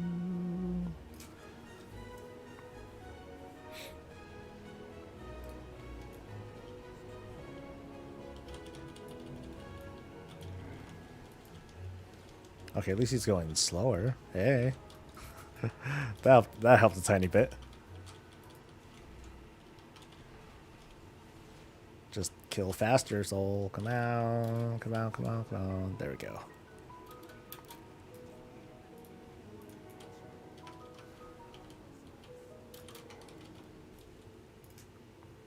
Oh, I'm behind again. Damn, dude.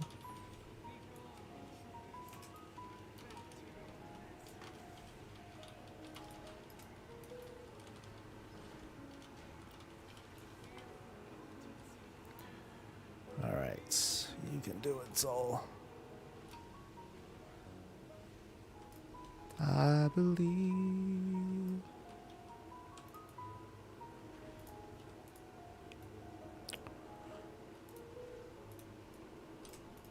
Ooh, I thought I fucked that up.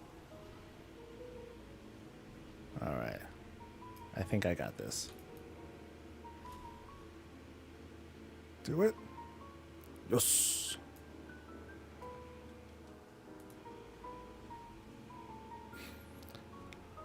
All right.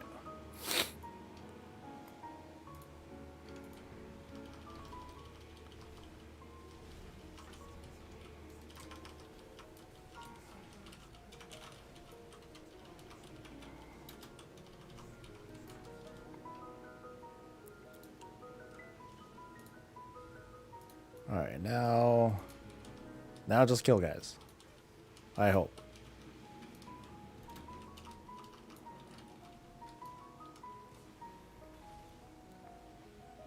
Maybe I shouldn't have used that horse. Oh well.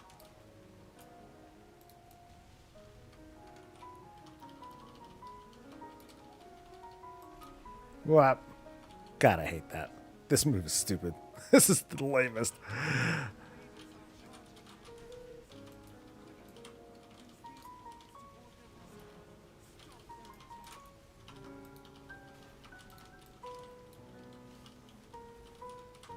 Come on, go off. Go off. Anytime now.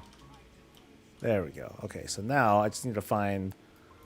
Okay, just this last one, I think.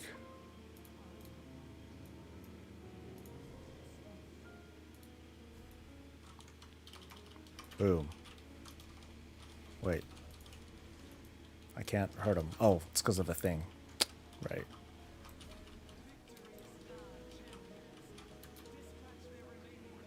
Oh, so I needed to kill one more. One more mob is all I needed. Okay.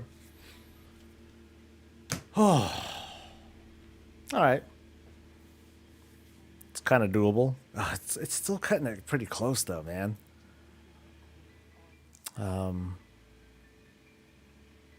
Yeah, you gotta really work at that mobility to do the spaceship sequence, because you gotta be like pretty much on that. Like you still need to get like that. You gotta get that one mob over on this lane to initiate the kill. I think if they made it so that there was like one extra mob that spawned earlier,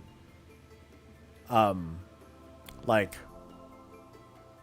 yeah, so I can't close that. Yeah, so if this right here is the entrance, the initial packs that come here, if they added just one more mob to this pack,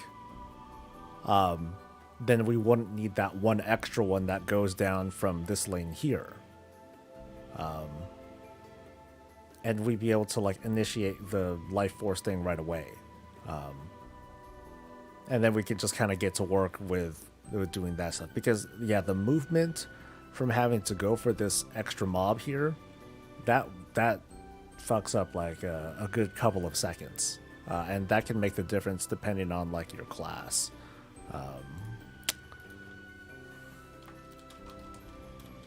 Encounter should include one more Fellhound in the first pack at the door. That will initiate life force fast enough to let the player complete the Praxis phase more easily. Something like that. Almost impossible to get into chat. Really? Is it that hard? Is it that much? Is it that troublesome and all that? But yeah, good to see you, dude. I'm actually wrapping up.